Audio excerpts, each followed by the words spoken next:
polisi tonga.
Oh, say, can you see by the dawn's early lights what so proudly we hailed at the twilight's last gleaming, whose broad stripes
Hoi ki moe haamata pule whiawhia ke tai rea ki mo tolu ki he pāenga o wā ke tari whalau I he aho whakakoloa koe ni. Ko au awhapalu, whahauko whaiwhatongi atu bea mi he piwa I o Provo mini substation ai pāenga o wā ke tari whalau. Tumoa ke tuku ai whakamalo maalunga taha mo whakawhetai ki he tau tamai he wani. Ko hono tāpui kina a ki tau tolu whakalukufua ko e tonga I he ngahi tapa ko toa pe o e kolope o lava ke tau ausia le rei mei ai aho whakakoloani. O ku tau kei mau ai mo ui pia whai ai ngai whatongia ke whamiri kau maafua ki a ngai whungawaka ko toa pe o ku mo me ai. Pia I hene pe o tuku mau pe ai whakamalo ki he tau tamai he wani pia o na ngalo o ku whahoko mau atu ai pe I he programa whakalotu pia mi he paenga wā ke tari whalau. Tuku ha whakamalo ki a teki nau tolu o ku nau whaiwhatongia pia mi iai. Pia moki nau tolu ko tara pia na nau whahoko I ngai whatongia mi he paenga wā ke tari whalau. O toki a umai ki he whiawhini pia te tau whiaro pia moau I he programa lofa talamatangi e hoa e tolu ko ni ka hoko mai. Pia lauma o pe ia ko e tāpuaki. Pea mo whainga maari o kuma o ke lawa ke tau whikite ngaki, mo wahe hanga I mea o ko ilo I pau e aonga kia te koe, pea moho whamiri. Pea fia ma upe ai motoa whai whatongia ke ulawe I oku lako I while rei mau ai pea ni a fifio. Ai tamatui, tau whahau tu powono, kau maa whoki ai tahine kuini na naspau tuku aho, pea moe whare o haa moe ofo. Whamalo o kulau maarie, ai ho eki moe haa mtapure katoa pe, o ku mea mai ki he paenga I wāke tarifolau. Tai tari whiawhia ai pea ki mo tolu ai tonga katoa pe, pea mi he ngai tapa kehe o I kolope. Tai tari rea ki mo tolu ku mo mea mai mi Francais, Itali, kai maa foki ai ngahi kolo kehe o Europe. Kau ai a Austria, kau maa foki a Sweden, kia teki mo tolu o kumo mea mau ai pe o ngawe aki ai YouTube, kau maa foki ai application ko ia ai paenga o I wāke tarifolau. O na ngalo, ai ngai whongala lahi e nima, te ke lava o kau mai ai ke ngai programa katoa pe ai paenga o I wāke tarifolau. I he taimi o ku live ia programa mi he paenga I wāke tarifolau. O ku live atu I he Facebooka, live atu I he YouTube.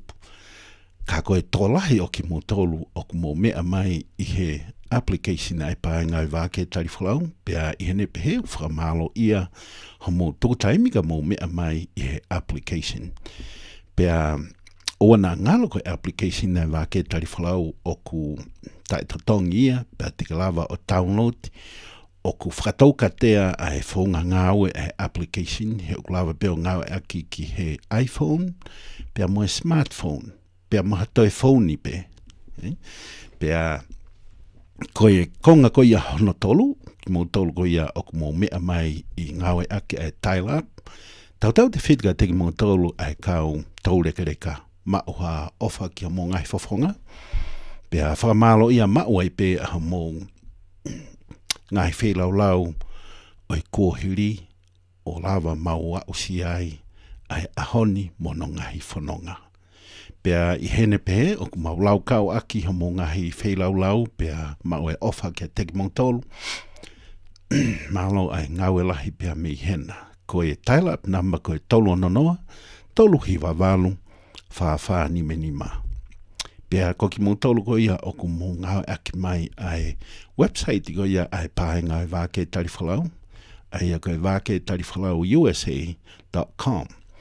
O ku taitari whiawhia aki mo tolu I heni. Taitari whiawhia aki mo tolu mo mea mai mei Asia, Siaina, kau maa whoki Malaysia, Singapore, Hong Kong, pea mo Taiwan. Taitari whiawhia ki mo tolu pea malo ai ngawelahi pea mi hena.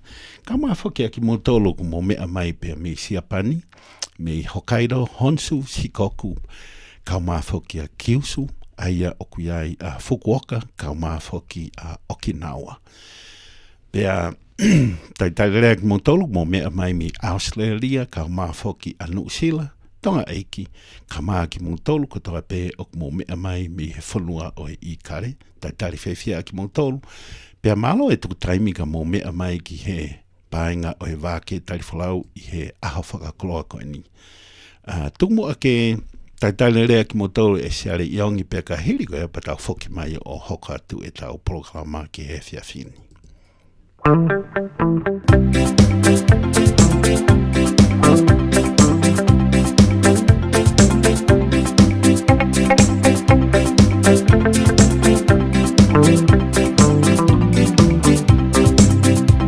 In Tonga they say, Malolele. In Fiji they say, Pura Vinaka. In Samoa they say, Talo Falava. In New Zealand they say, Kiora Oe. In Hawaii they say, Aloha Oe. But in America, a happy day. Fiafia maupe. In Tonga they say, Malolele. In Fiji they say, Pura Vinaka. In Samoa they say, Talo Falava. In New Zealand they say, Kiora Oe. In Hawaii they say, Aloha Oe. But in America, the happy day. Fiafia maupe. vai na Tahiti, whakalawhetara oe, alomi lomi e. Aue, aue, te vai na Tahiti, whakalawhetara oe, alomi lomi e. Tahiti nu, ia te whare aue, tauga erea. Mama, ia te uri aue, pea te urua. Aue, aue, aue o ie. Aue la o iau, mama e. Aue la o iau, mama e.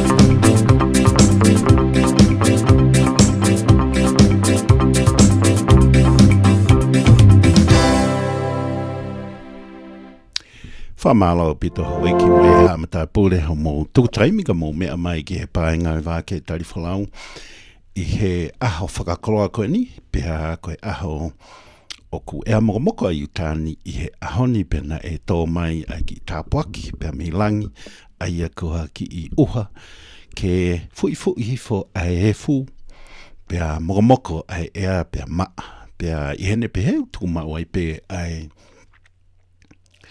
whamalo maalunga mao e pege tamai he wani kono tāpui kina a ki tau tolu i he aho katoa pe. Ko iutāni whoki ko e tahania ngai ustaiti i he toa whā. Pea i hene pe ka hai pe ha me i vai e tō me langi lau ia ko e tāpuaki. Pea ka pau e toi tohi fo ha snow me langi pea ko hono hirio ia o e tāpuaki me langi.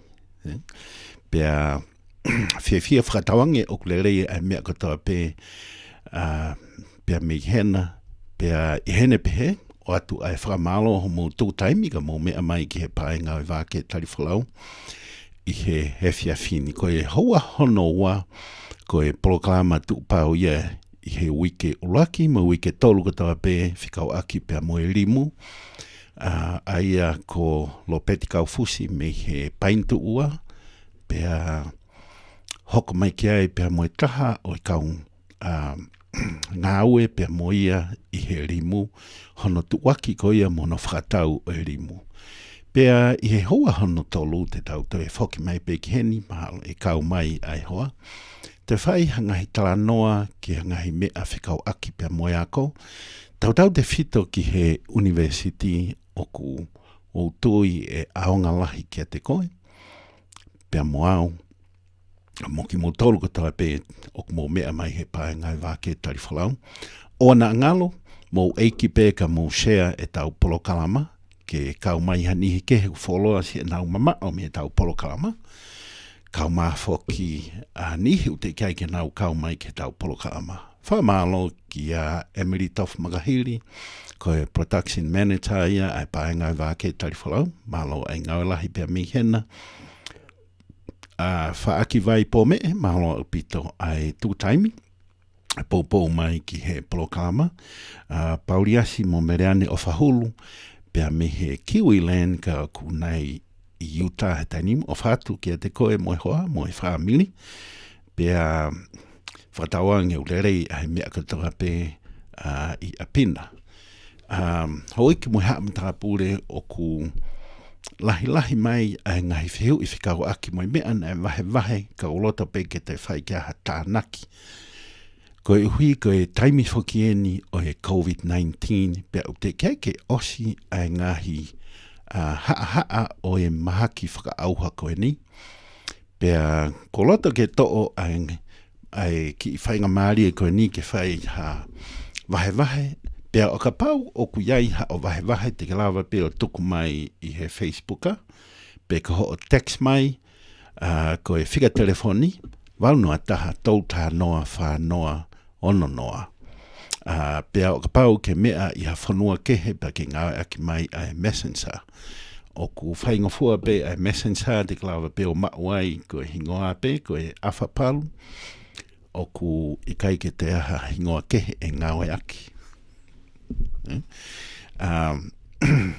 Ka koe whehu ina e pia mo ngahi u mea ko whatonga. O kai ke ngata pe he Utah Valley University ka o ku whatonga i o koko he University o Utah. Utah State, Kaumafoki, Snow College, Southern Utah University, Dixie State, Moengahi University I California, UCLA, USC, pea USD, pea ku kapaurewa o ku haua ngai whihu I mingahi u whetu ulahi, kai ngata bei utan pea mahino mai rewa o hoko a ngai umea koe ni whakaluku fua. O ku ki kehe ia moheanga o e tuu e ngā au e kakaitonga ko ia I Siapani. Ko taimingo o ato e Siapani ha o scholarship, pea ke mea atu ki Siapani, o ku nauhanga e nau tolu o fu matu aki toka ngai le rei au pito koe I Siapani. Pea mahino au pito ai totongi ho o ako, totongi moho o nofo, ka maafoki ai room and board, pea o atu rewa mo e stipend ki ke toka ngai koe, pea o pau waha whamiri o toi ki ilahi angeia. Pea o kunau o atu mau pe ai whainga maari e ke mau ha ngā ue. Pea o kuiai ai Kakaitonga University ko iai Kakoshima, ko e University ko ni o kutu uia I he tapotu taha, I he motu ko ia o Kyushu, tu kehe pe University ko ia pea me Okinawa. Pea o tolahi mai ai kautonga o kunau Okinawa ko uhi ko e iai ai military ko ia Amerika. Pea o kutolahi au pita kau haa moa, mui kakaitonga unau mari Siapani. Pea o kumari he ko kinau tolu ia ko ririu nau hingoa nau tolu o whaiku ki he ngahi mari. Kaike, o kuei mau pe e nau wahe I he mau whepo tānoa aki pea koutui e hoko ni o aonga ki a te koe, o hike tau sio whakaluku fua minghai mea katoa pe whakamamani lahi whikau aki pea moe ako. O kulotonga whoki ai tālanga I tonga eiki, na a whaiwhai kua ha taimi ke o kunau whaawha ke whotuha University I Tonga. Pea o kuai pe whoki hono le rei, pea kotui e le rei anga pau te nauhanga o ngau aki ai ngahi u waa o University kehe o kunau lava ke tai ini ke o ngau aki ai ngahi u resources ko ia ke ua toe more ha paanga taha ko ha whanua paanga ia a tonga eiki. Pea I kaia ko ia pe koe taimi ko ia o ku ngau aki ngahi u extension ko ia ni, pea ku ange pe ai silapa tatau ngau aki ko ia University Amerikani ko e silapa tatau pe o ngau aki I Tonga. Pea ko hono le rei en heu kai ko Tonga pe ku o si ngau aki ni I haa moa. Ko ia ki motolu ko ia I he pureanga Tonga, moto I ki I whekumiange, he ko o si kau haa moa ki ngahi u Paul Kalama ko ni. Aia ko e graduate ko e taupehepe ku tāria ke fo I tau e whā. O ku ko PYU Hawaii ku o si kamata a ngahi u Paul Kalama pehe ni, pea lava pe o ako ngau aki ai satellite, pe ko I interneti, pea I he fo I tau whaka o si ko pau ke haua I ki he api ako. Pea I hene pehe o Xavier I ho paanga, Xavier paanga I University, pea ke toki mea mai pe I he tau whaka o si, ai koe me koe taimia o ku whai ai ngahi u seminar, pea graduate ai pe, aia to'o ko ia ngahi kawasi tataru pe mo ki nau tolu ko ia I BYU Hawaii, ko o graduate ko ia neongo ko tau e tolu na e ngawe a ki Tonga, o ku ke mau pe ai whainga maari e tatau. Ka o koutui, ka kua pau pe ke langa University I a whainga taimi e tuule rei ai, na a whaiwhaiange kua lava University pe ko mawahe ko ia pe mi Tonga ki Amerikani e lahiange ai he kai ke o ata whainga maari e uhi u kai ke tatau ai tuunga whakako pe mo silapa. koe mea lahi ko ia ko tui o ai whainga maari lahi au pito e whiri wharea rea o tokita uhila mo langi whasi koe tangata I loa ia mo tau kei I he silapa pea e whainga ke whai hawhai eke kia I whikau aki kai ke ngata pe I he whiri ai au manaki ke hoko I Novema ka whikau aki pea moe ne whakaukau whikau aki moe langa ko ia o university ko tui koe kau tangata lere ia ke nau hanga o whakatu a university ko ia I Tonga. Kai ke, koe uhinga ia o whaia e wahe I he whiawhini pia whaamu ke tāri atu ke kamata aki ai high school. Wahe bēni pia tāri atu ai pē a ngai whehui. Whikau aki mo moutou ni mo whawhehokanaki mai ai ngai whehui koe ni. Ona ngalo ka pau kua hao whehui te kalawa peo tax mai ke he waunoa taha. Tau tā noa, whānoa, ono noa. Pē ke lawa o message mai I he messenger. Ko e whikau laki ko hono mahu inga ko ia o e high school. Mo hanga whakatonga I pēr ku tuku heni ai whakamalo ke minister ako. Ho kawariku. Ki tonga eiki ko hi ko e whakaukau koe ko hono whuatu api ako ke lava o toi kauma ki nau tolu koe ana nau nofo me ako te ikai ke mau koe a nau tipiloma pe o kui whakakatoa I Amerikani koe drop out. Pea o koutui koe anga ia o e nofo koe ia I high school. Ma tui whuku o lahi ngai confusing kakai tō lahi. He o kuia koe ngai kolisi. Ko sistemi ko ia Britania mo Amerika o ki kehe ka o koutui o lahi kakai o ko os mahino lere I pe koe high school ia kui ko ia koe kolisi I Tonga. Ka koe ngai u high school ko toa pe o kehe aia o totonu ke pia neong e nau kehe ai u high school. Wai u high school fukia o whalere he pureanga, mai u high school whalere he ngai siasi. Tatau pe I tonga eiki, ma ngai wheitu kehe mamani o au mai ki Amerikan. Mei koe katolika o kulahe e nau whalere ai ngai u high school I Amerikan. Aia rewa koe te sio rewa ki he ngai high school peheni, o ku kehe rewa e nau requirement peke nau fie mao ko ia ki he ki tamasi ki tahine peke kaunanga ngahi u rewolo kehe kua pau ke ne a usia ka lava o graduate. Aia kua nau ngahi requirement ke ngahi re soni whakalotu pea mo ngahi u projects pe o ku kehe ka koe ni ihia o ngahi whehu I o kai ke tatau e requirement ai ngahi u high school koe ai pureanga pia mo requirement ai ngahi u high school whalere he e kautaha whakalotu. Ka pau de mo whakaukau pe ki ai ki tonga eik o ku mahino nere pe ai whotu uia ai wao tākoula ki toloa pia kaumā whoke takui lau mai re fihi siu ki lupi ki tapu ko pilorevu katoa ai ngai u kolisi kehe ai siasi wesiriana siasi katolika pea kau ai pe foki pea moe siasi o sisu klaise kau maanioni ngā ahaki muini lia hona ako maalunga ko ia ko lia hona kau maa foki ai ngai middle school. Aia koe ngahi requirements ke te hanga matu aki ka pau na hange koe ni koe uhina o foki mai I he junior ia pia mei atere ki he Liahona High School Havelu campus. Koe requirement koe ki he graduate koe atere kehe ia mo requirement he graduate koe I Liahona High School Havelu campus I he taimi koe ia.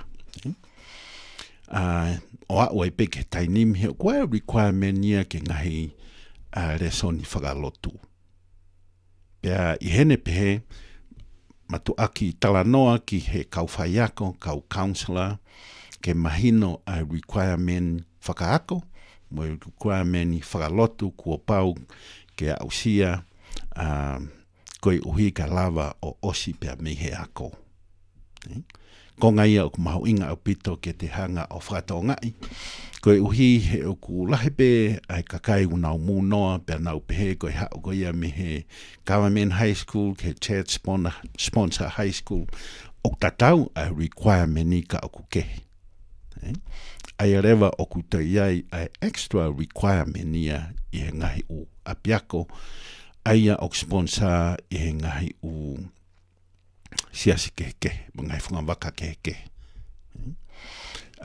Ko PYU Hawaii, o ku iai requirement ki he religion, PYU ko he niu tatau ai pe ai ngahi requirement ko ia.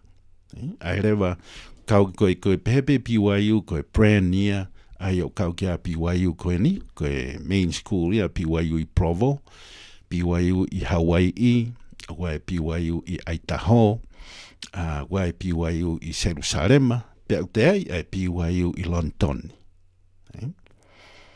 Ko nei hoko pe me PYU ko ia o ia PYU i uiha hapai. Kaike, koe ngahi neongo ai brand pe a kehe ai ngai uapia ko ka koe requirement o ku wai pehono ki kehe o requirement koe a PYU Hawaii me PYU Provo. Pea ko kai pau te ke transfer ha o whanau me PYU Hawaii ki PYU Provo ko tahaia o ngai whehu i. Pea koe te me nihi o ku kapau ko ha kalasia na e kretitia e wha i PYU Hawaii. Ko manatu ki he kalasiko ia ko e ho mau taimi ko taha o ngai kalasiko ia ko e calculus. Ko e calculus i mahalo na e whātaha whā, pe koe tautaha whā. Ai ana e kretitia e whā i PYU Hawaii. Koe taimigo o ku ke hawai ko ia ki PYU ko ni pe hangarewa na tō tu usi e krediti ki lalo ki he tolu. Koe tahaia o ngai whē ui pe koe tari mahino ngofua ia. O koe taimilahi koe hao koe me krediti e tolu me PYU Hawaii ki he ni, pe koe rewa hono wha tu usi fo e krediti. Ai koe oku aonga ma o pe ke whakawhihoa naki ai ke pau ma o pe ke te transfer ko toa pe utatonu ma o pe ke te mau ai tatau ai a kui ko transcript. Ke te sio ki ai pe te tānoa mo ngā oe whakataha mo i kau counselor ke mahino ke a te kita. Na te pehe ki tau toha fo i kreiti te hongo fulu, ka koe hiko transfer ma whitu ukehe, pa te whakatonga i ta koe u toe ha fo i kreiti tia e wataha. Kau ia he mea u ta amene kina, pea koe hiko lahi ngai paloparema pehe ki o tau kakai, pea ku whehu i le reieni, pea ku tari atu a he whehu i ko ia. Tu mua ke tau ki i mahalolo time si i maheni ke tuku atu ha ongo fo i tuaki, pe tau foki mai ma tau fo i fasi, pe tau toki hoko atu. Today, Kavika got his COVID-19 vaccine. That's because everyone 12 and older is now eligible for a vaccine. Kavika then found a vaccine location for his sister sister sent an appointment link to her best friend, who reminded her business partner, who then, well, you get the idea. And it all started today with Kavika. Tomorrow it can start with you. It's time to let our friends and family know that vaccines prevent nearly 100% of hospitalizations and deaths from COVID. We can do this. Visit vaccines.gov today to find vaccines near you. Paid for by the U.S. Department of Health and Human Services.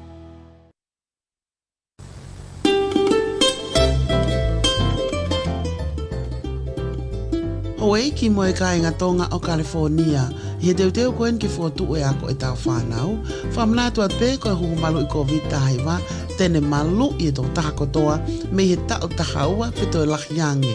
He tauni, whakakau atu mua, ai huku malu i COVID tahaiwa ki he lisi e ngai whie mau, ki e whakatu e ako, o kutokoni au pito e ni ke malu i e whanau, me he COVID tahaiwa.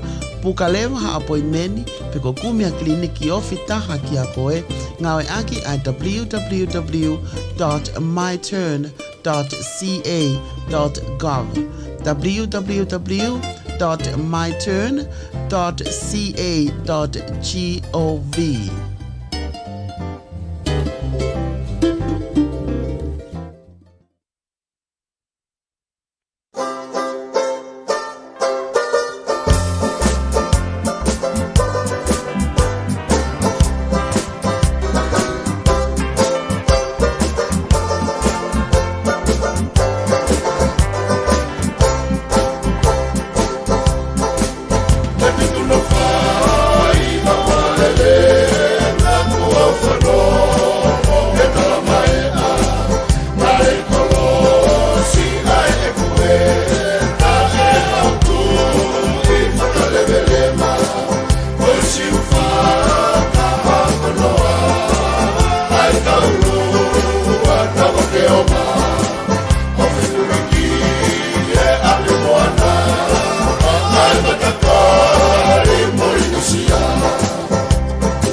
Whamalo pito ho eki mo e haamata pule mo tu taimiga mo mea mai ki he pāinga o e wā ke tariwhalau I he aho whakakoloni mo e whiawhi whakakoloa koe ni. Pea ko lota pe ke hoka tuai pe I he ngai whihu I koe ni. Koe uhi o ku mahu inga au pito e hiki atu ko ia pea me he high school ki he korisi. Aia koe high school kotoa pe I Amerikani. O si teu I he kau counselor ia ai ngahi u peketi ke lava kapau ko e whialu ki he University of South California ko USC. Oku o si ai pe nau peketi mo ngahi u mea ko u mau ko ki ai. Peko haa pe whainga university oku whiamau e ho o whanau ke nau mea atu ki ai. Ku o si mau pe te nau lava o teu I mo tokoni. Ko e palapale malahi o tau whiao mo ia, pia o kua e taimilahi ku whawhai ai whipo tano aki ko hui, ngawa pe aki ai Zoom, I he tainim ke lava pe o live pe, pia ko hono lerei o e telefoni he tainimi, o ku te Zoom pe kita I he telefoni, mea whainga wheitu pe. Pia I hene pe he, oku lava rewa ke whai a ngai tokoni, kai ke ngata pe Utani ka koe ngai u state keke I Amerikani. Ka koe mea lalahia ki he high school ke hanga mau pe o tokoni e whanau, o koe kai ke nau tonu ke nau tari pe ki he taimiga o nau si ni ai, pe koe tau whaka o si ke nau toki whakasio ha apiako, ke nau mea ki ai. Ko ne kamata pe koe ai high school, he koe lahe u high school nau kamata I he kalasi hiva, pe ngai high school nau kamata I he kalasi hongofulu. O totonia ke tomua whakasio ma upe ai ngai high school o fie alu ki ai, pe a whakadutua a ngai university e nima, pe te whiri le rei rewa mo te komi ai ngahi u mea ko ia I he university ko toa pe. Tau pehepe ko ha rekania o fie aluia ke university ko hiu sa ia I he ngai mea whakapisinisi. Hangarewa whakotu pe ko fea university lalahe nima ke pehe o kusai au pito e nau tuunga whakaako mo ngai polo kalama ko osi teu I he university ko ia ki ngai pisinisi. Kawaia University o Utah, BYU,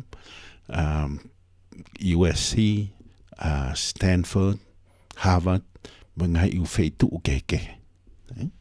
Pea I hene pehe pa te sio rewa ki he pake koreanga rewa ki he counselor whewhe a ngai korisi koe ni e nima koe ni, a university e nima koe ni. Uhigene o mai a ngai u peketi o ku o ange ngai university ke ngai high school, pe te ke lava rewa o ilo iai a requirement ki he university ke heke. O ku ko te ilo ko ia a ngahi u requirement ko ia o ku whaingo fua rewa a e te tokoni e lava o whai ki he whanau. Pea o ka pau ko o whanau o ku lerei e nau wa inga I he whakaspoti.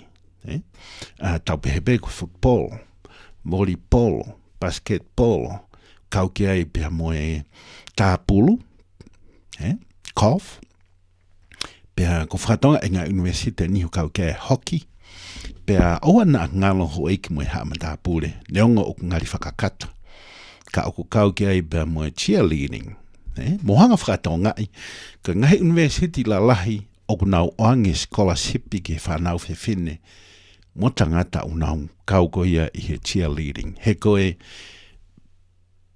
kau ia I he programa lalahi o e football, basketball, volleyball, mo e tennis, pea mo he ngahi u cross country, ko ki nau tolu koe nau sa ia I he lere, mo e ngahi u mea pehe, o ko ange ngahi u scholarship tau wha, mo haa whatonga iange ia. Neonga o ngari whakakata e tau pehe ko e scholarship ke alu o kau he kau cheerleaders. Mo manatui pe awana ngalo ko e uhinga lahi o university kai ke ngata pehe whakalahi o ilo mo e mahino Ka oku lava pe o mau e ngahi ako koe ni ta e totongi.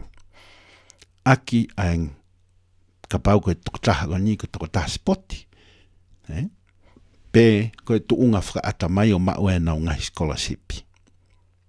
Kai rewa ke ta ko tau tolu koe au tau masiva, o kai rewa ke tau to e komi paanga ki tau tolu koe tau tokoni rewa tau tolu te tau tokoni ke mahino mau pe o ki kai ke tae lata e whanau, tau tokoni ke teki nau tolu ke mahino mau pe o nau ngau e whakamato ato, ngau e mālohi, ngau e osikia verenga, pe tae tuku, kai o rewa pe kone lawai ai tuunga uloa ki. He kehe a ngahi tuunga, tau behepe koe la tuunga la lahi pe e tolu. Aia koe bachelors here, moe masters, pia moe toketā. Ka pau rewa koe whainga whakaukau ia ho o whanau ke nau alu ke au ki he toketā, le rei. Pia au toton rewa ke te whaihangai whekumi he interneti, tala noa ke he kau counselors koe ia i he high school, uhi ke mlawa o mau a ngahi u whahino hino koe ni mea teki nau tolu. O kou ilo, pia au lawei e au o kuai ai tōlahi o ku nau whai a ngai ngau e koe ni, pia au nau wahe mau pe. E anga e nau whikau ngau e pia moe kau counselor ko ia e ngai university. Pia nau ilo le vai e ngai u scholarship te nau lava e nau whanau o apply ki ai, moe ngahi u whainga maari e kehe. Pe hoko le vai aia koe ngahi tokonia te talawa koe o whai ki a whiki he whanau. Koe whakaloto lahi. Pe au koe ai e whanau e ni ihi. Koe ke tato e hela i hono whakaloto lahi ki nau tolu. Pe a amusia koe ka pao koe hao whanau pehe. E whai ngofua ai ngau e moki nau tolu. Pe a ka pao lewa o koe ai e ni ihi o whanau koe ke nawa o ke tunga koe ia. Pe a whakalahi lewa ho taimi ki he whanau ko ia o kai ke fuloko le rei, a nā wā usia whakaako, i he high school pe koe university. O ko hange tof pe ia ho ik moe haamata pūre ko o meat ko ia ki uta, pera pau ke meat ko ia ku osi maala ala pe ai maala, pe ke osi tolo efu ko mau, he kai teki te alu ko tolo efu. Sayange ngi hau go hoa ki mani oke, pako i kumala.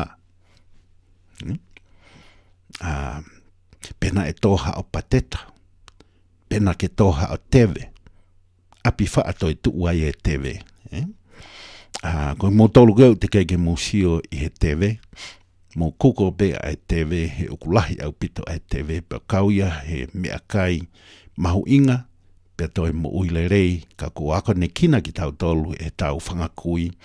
Ne hongo pe ai mahu o e api i he mea tokoni, kai tō pe ai tewe, ko a tari ki ha taimi e ai hangai whakatu tāmaki. Api whaa, kai toi tuwai a e tewe. Kai ke, i hono mau ko ia ho tātānaki ai ngahi u ilo koe ni, whaingofua rewa ho ngā ue, whakataha mui kau counselor, ki tau ngau e whakataha mui kau counselor. Pea kore atu kainga tonga, ki tau hanga toka ngai ai wā ko ia tauhi ho tau wā. Pea mui kau counselor, ko taimi go ia o te whitau laki mo ia o nau fia. Pea nau fia potala noa, fia vahe, fia tokoni. Pea pau kuiri fia e counselor ia te koe ta o ku iae mea o te tonu ke whakare rei. Kai ki totonu ke nau iri fia ia te tau tolu. Pea ko manatui ai taimi e taha. Na e iai ai ki i vātamaki i he counselor pea moe o mātua. Pea ulere ati ki ai, pea tang mō kumi mai ha ki i Brett mea kai, pea me he L&L, ka Hawaiian barbecue ia. O mawati o tarangi ko tangi he counselor ke mao ki i lunch, tangutu pei tua, pea taktaha ai ene pereti, kai pe mo popo talanoa pe osiko ia pea mau hua tu lewa ki hono ofisi. Pea ulaki talanoa pe mo e counselor, o whaha mai he counselor a ene whaahongo i irifia he taimi ko ia o kunau whakataha ai. Me whako whakataha o whai mau pe he taim go whai ai conferenisi. Peko parent teacher student conference. Ka ukai e to tonge pehe. Gai peha taimia u ke ongo go ki tō lalo ai ako whanau. Te lava peo text ka teki nau tolu ka pau ke mau e nau whika telefoni. Pea o ka pau ke mau e email, te lava peo email ka teki nau tolu. Pea waifo ke kau whaaka nihi o nau ngā ki nau tolu ai Snapchat, pe ko Instagram. Ai au ta tonu lewa ke ako, eke ki ho o whanau ke nau hanga ako i koe whikau aki pea moe polo kalama ko ia. Ke lava o whitu utaki, pea moe whanau, kau maa whoki, e nau kau whai ako, moe kau counselor. Kau ia i he fo i, ko manatu i ana whai ke eko ki nau tolu koena nau nofo mehe ako te kai mao nau tipiloma. Pe kono ai mo o ni koe drop out. Pe sete te au o ki nau tolu, me ko nau hanga mau pe o whakamo o nii, na e tai taha, pe na e kai ki alu ai mātua ki he parent teacher conference. O koe ngahi mea ene u whia mao ke mau au pito ai high school pe a hiki lewa ki he revolo u hono hoko ai revolo ko ia ki he ngahi university. He koe tahani o ngahi uhi ngā he koe taimi lahi, koe taimi koe ku apply e ko ia ai whanau hango lawe ko ane nai. O kai ke tonia ke tāri ki he taimi ko u tiuni ai, toni ke kamata pehene freshman. Whakatoka rei ai halanga whanonga, ka pau ku universite tolu pe wha o whe mao ke whiri mei ai. Pe koha universite ke, kono uhinga ia o ku aonga mao pe ke ngawe aki ai ngahi u resources ko ia ai apiako. Koe uhi, ke ua toi more ho taimi, kai more ai taimi o ki nau tolu ko totongi ke nau whai ai tokoni. He kau counselors. Ko manatui ai piako koe heni o kui ko Timville. Koe taha o kau counselors i Timville koe tamasi i ko ia ko alai pulotu, kani walu.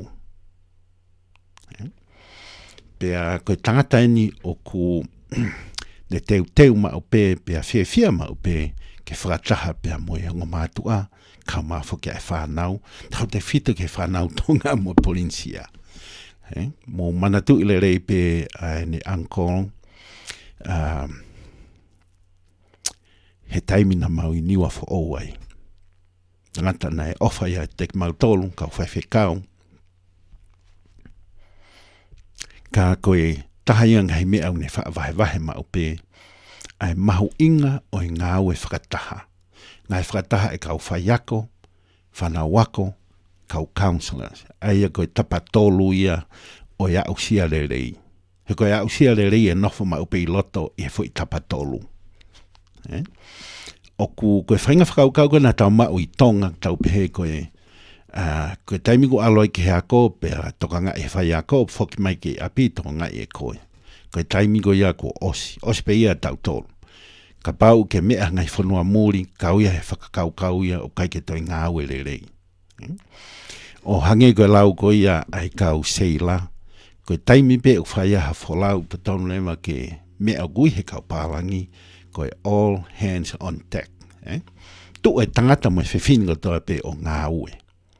Pe he tau ngāwe whakataha, e lawa rewa o whakalakalaka, pe a laka ki mua, ai a usia o e tau whanau.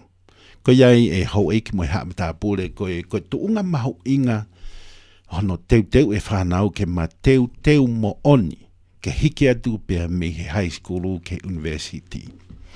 He koe taha ia ngai mea ku wha ako i pia me he paenga i wā ke tarifolau, ai mahu inga ko ia o e tau mua whakapalangi o kui koe college transition competency, ko pau ke nau i loi, mea i, pia whai ai ngai o mea ko ia ke lawa o mau ai a usia rei i he re volo hoko mai. Pia ko whamo oni ke he mea ko ia he koe uhi o ko whai ako I he weekend ni, he taha ngai university heni, I Utah Valley University. Pe au tōla he whanau I unau mai nau tau nau ke pehepe nau tau kai high school ai university. O se haui ke taha ka tolo mai o eke pe lava mua o to'o ai CV. Ko o se taimia ko ia, ko taimia ko mamahe atu ai ke university, ko he re volo fo o ia pe ko pau ke hiki ai tuunga ngawe, ki he tuunga whakaako. Ka ukai ko alu ke university, kai ke whai pe ai ununganga mi he high school. He kai ke lava mauaha o la le rei, kai ke lava ke whakalakalaka le rei, pe ato e alu ki olunga ai a usia. Ko e tuunga mahu inga au pito ai high school, pe a kua pau mau pe ke ilo I he whanau, mo e mātu a, ka pau ku ke fie hu ke ha university koe ha ai tuunga, mo e mea te uwhai ke huai ke university koe ia. He uklahe ngai whaunga hu ke university, kai ke taha pe. Ka pau ko whanau le rei ai tuunga whakako, toto ato. Taha ia ngai whaunga, pe a pau lewa o kia e whaunga taha ki he spoti, toi toto atu moia, koe taha ia o ngai whaunga. Pe a kuai e taimini he lava pe o transfer mea university ki he university. Ka pau lewa o whaha transfer o hanga lewa he university o wakawakai ia e tuunga whakako me he university ko ia o kuha o mei ai. Pe a pau ku le rei, pe a tari lewa koe. Pe a pau kai ke le rei, pe kai tari koe. Pea ko manatu I he taimiko o whai ai transfer pe koe hiki mea university ki a university. O ko mei pe sete e fitu noa hono whakatotolo I koe ni. O ki nau tolu te nau. Hoko nau tolu ke paloparema koe ia koe drop out. Ai koe lahiangi koe e transfer me university ke university. Koe lahiangi ia o pe sete ki he possibility ki he drop out. Mo hao whātonga I uki lai lahi he tainimi, pe au lahi I ho tau whaahinga. Ko I uhi kono whatu uko ia pe atari he NCAA, aia ko ki nau tolu unau pure I a spoti, e ngai university. Te lava pe o tuku hato hingoa ke he transfer poro, tau te whika te nau tolu unau I he ngai spoti. Pero pau lewa pick up ko ha university ko pau ke alu ko ia mo transcript ko ke ha mea ko alu ta ia ha transcript. Ka autotonu ke matu aki mahino ke tau tolu ai ngahi mea ko ia koko ke tau lava o tokoni pe afare I tau whanau. Ka pau o ku tuku e hingoa ke he transfer poro, pe ku tari mai ha universite ua, ke alanga o vainga he nau timi akapulu, pe koe basketball, pe koe volleyball, pe koe hape.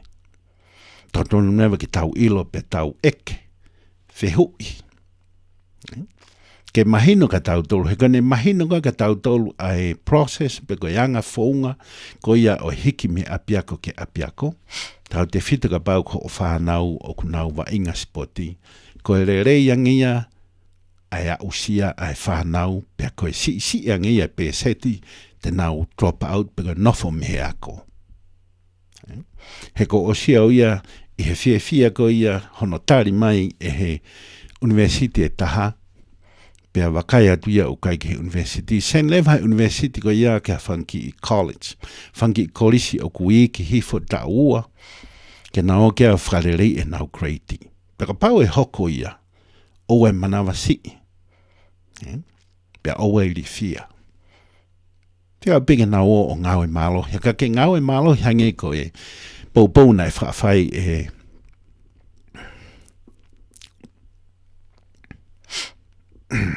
palupua ka tiki mau tolu I atere.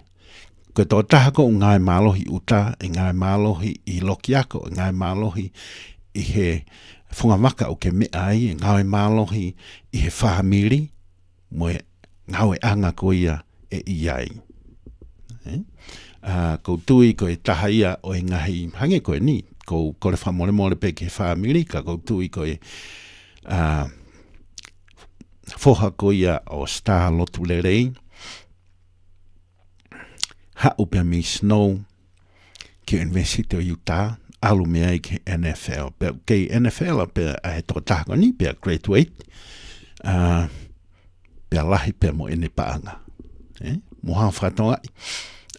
Kai kia hano kovi ka pau e Taramai University ke ave te whanau ki haki I korisi si hifo ke whakarerei e nau greati. Heu kai kia hano kovi. Pea na ostuku mai pea nia I he neusi pea go hinga ia o whai ai pea e vahe.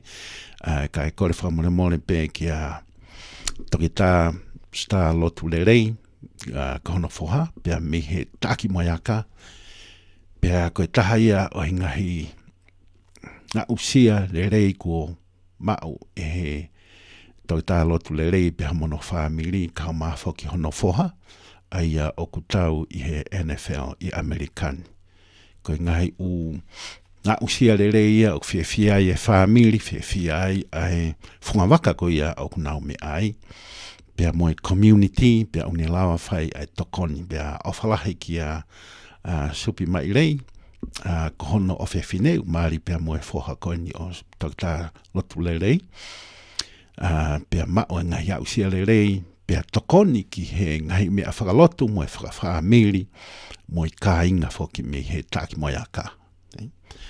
Tumoa ke tuku atu ha ki whanongonongo heni, pea ka hiriko ia patau, foki mai mo tau foi fasi pe tau hoko atu ki he programa hoko mai. Malo.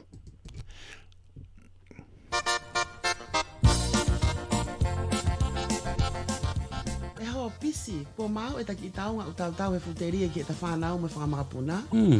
Matala ilo se, ko e retirement mahalo pe ko e reni pe hawhare ke tana foai. E ho pisi, pia fefe le vai e kai mo inu. Fefe ha taim ke taki e vai, fefe e taka venga fa family me fasiasi. Fefe o ka ahuvale pe ko talamai e toketa, ko mau ko he kansa pe ko mahaki mafu, pe kai ke to e lava o ngā aue. Pe unga matala ilo se ko ina fihi e whakaukau. Fefe o ka pau teke mate, os mau pe mea kotoa ke whako putu, mua konga mala e hoi a we ho pisi teke poto a fe. Ikai, ko me e a ko e teke mo ui, e ko matala ilo se. Mani, ko whainga tari e nai au finisia e la via. Ka inga tonga, ta lewa ke whika telefoni hiva, taha ono, ono wha fitu taha walu fitua, pe ko fitu ni ma wha taha ua, walu noa ono, tatawa I pepe ko hai tunga whamolele o ke iai, pe whaka immigration o kuke iai, tā mai ko he kuma tā katoa maua oua. Io, te matokoni I koke ke ngoi fie maali e, pe kai ka venga iga, aho o whanau I he ka au. Pea whakawhei ko I e polokalama whakatu amelie ki hao taunga o tau I e futerie I e taimi fitu ki he malu e fiafi toko naki kotoa pe I e le tio wake tari whalau. Whakapapau I lewa o whe unga a ho taunga o ke tau whetuku ki ai I e futerie ma a ho whanau mo e whanga makapuna.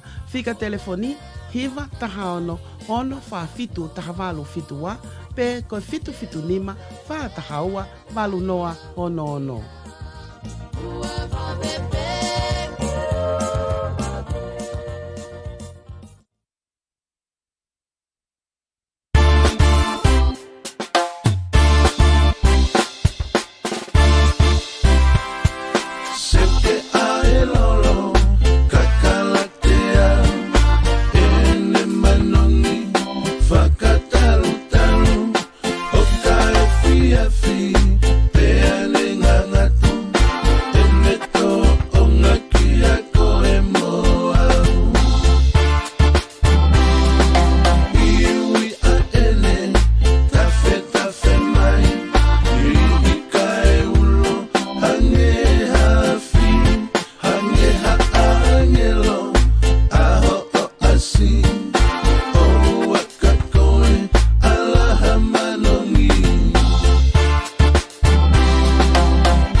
Ko iai halolo ia ko ngahui pea vilohi, pea mix mei parataisi.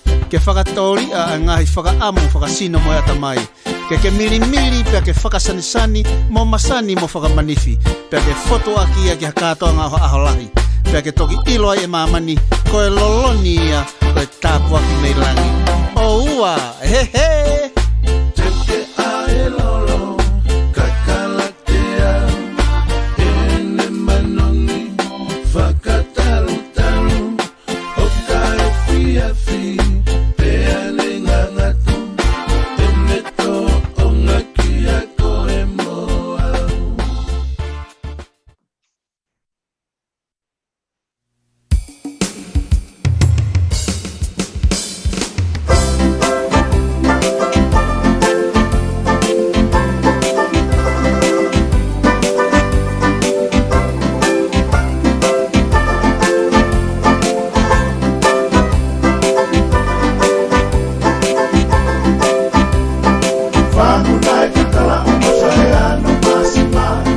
Akau ala manoi he api kololo tawa Fia e moe lo se matola he oku moku mamaka E koe tori ai kona tamai ki oho watu ki wha Ise isa e ngalo a fesi api kori a hona Me teu teu i ai pena e saini o noi moa No kua na ake i ai take api seni me i loto a No ngā angu ahena tuku o tuki e kumata Langa noa e mana tuki e api ko matata ane Maire a te molo pe a moisi a ko talote Nanili ai mono e a whalala he fo i o ne mote Hau whanau e mamau mo i e pore mo e pore Ita university ko si o tona ma ari loe Tau afu e kere sila mea i ko kulau mai Nange hapa wete ni tawhito iki o no meri Koe mata mai mo uina e lau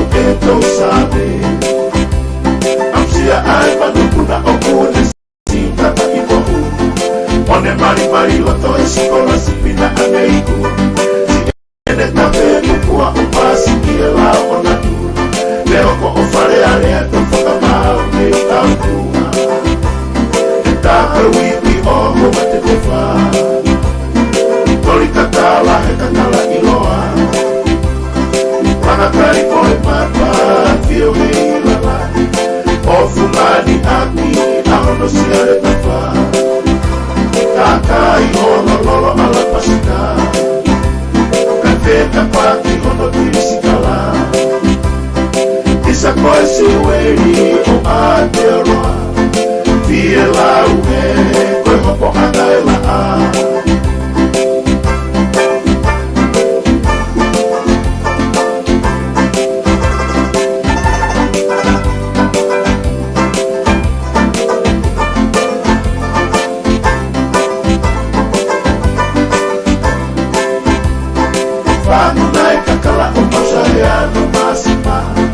Akau ala manongi he api kololo tawa Fia e koe lo se matala he o tu moku mamaka E koe tori ai kona tamai ki oho matu te wha Ise isa e ngalo a fesi api kori a hona E teu teu i ai pena e saini o noi moa Tokua na ake i ai kake api seni me i loto a No ngā amu ahena tuku o tuki e kumata Langa noa e mana tuki e api ko patata ane Maire a te molo pe a moisi a toto Nanili ai ono e a whalala he fo i o ne mote Hau whanau e mamau mo i e kore mo e kore Kita university ko si o tona pa ari oe Tau afu e kere sila me ai ko kulau mai Ange hawhau i te ni tawhito uniki o ne meri Koe mata mai mo uina e lau e tau same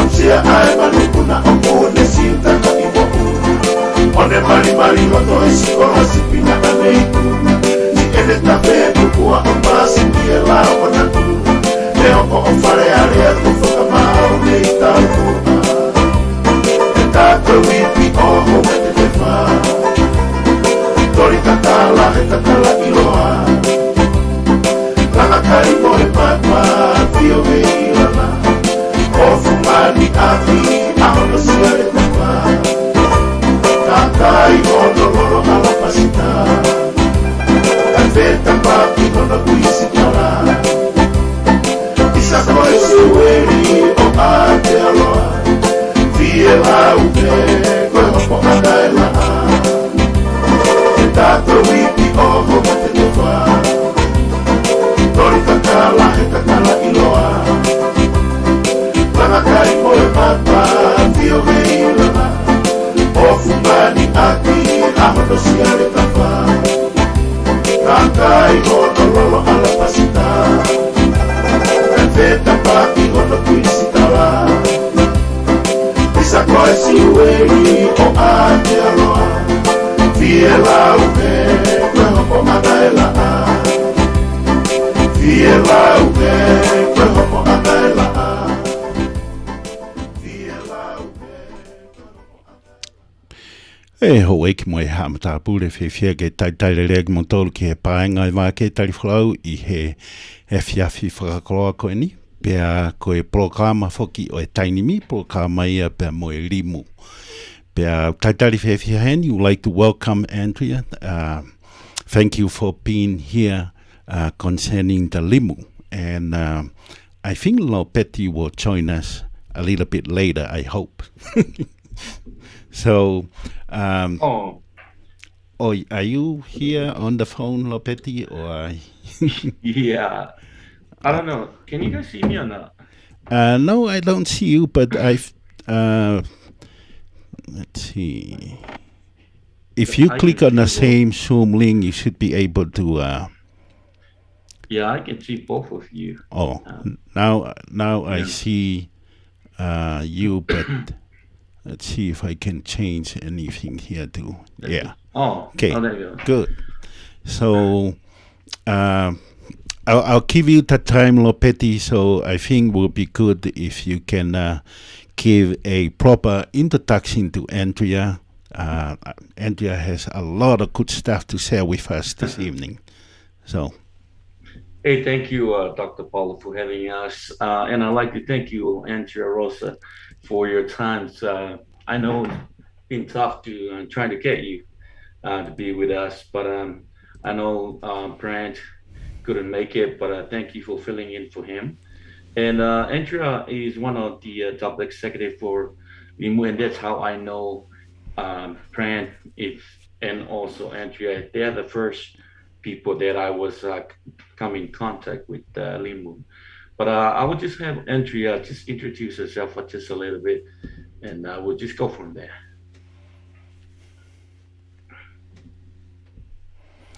Oh, she's mute. I'm going to talk away and you guys can't even hear me because I'm muted. Sorry about that. So thank you so much for having me on here tonight.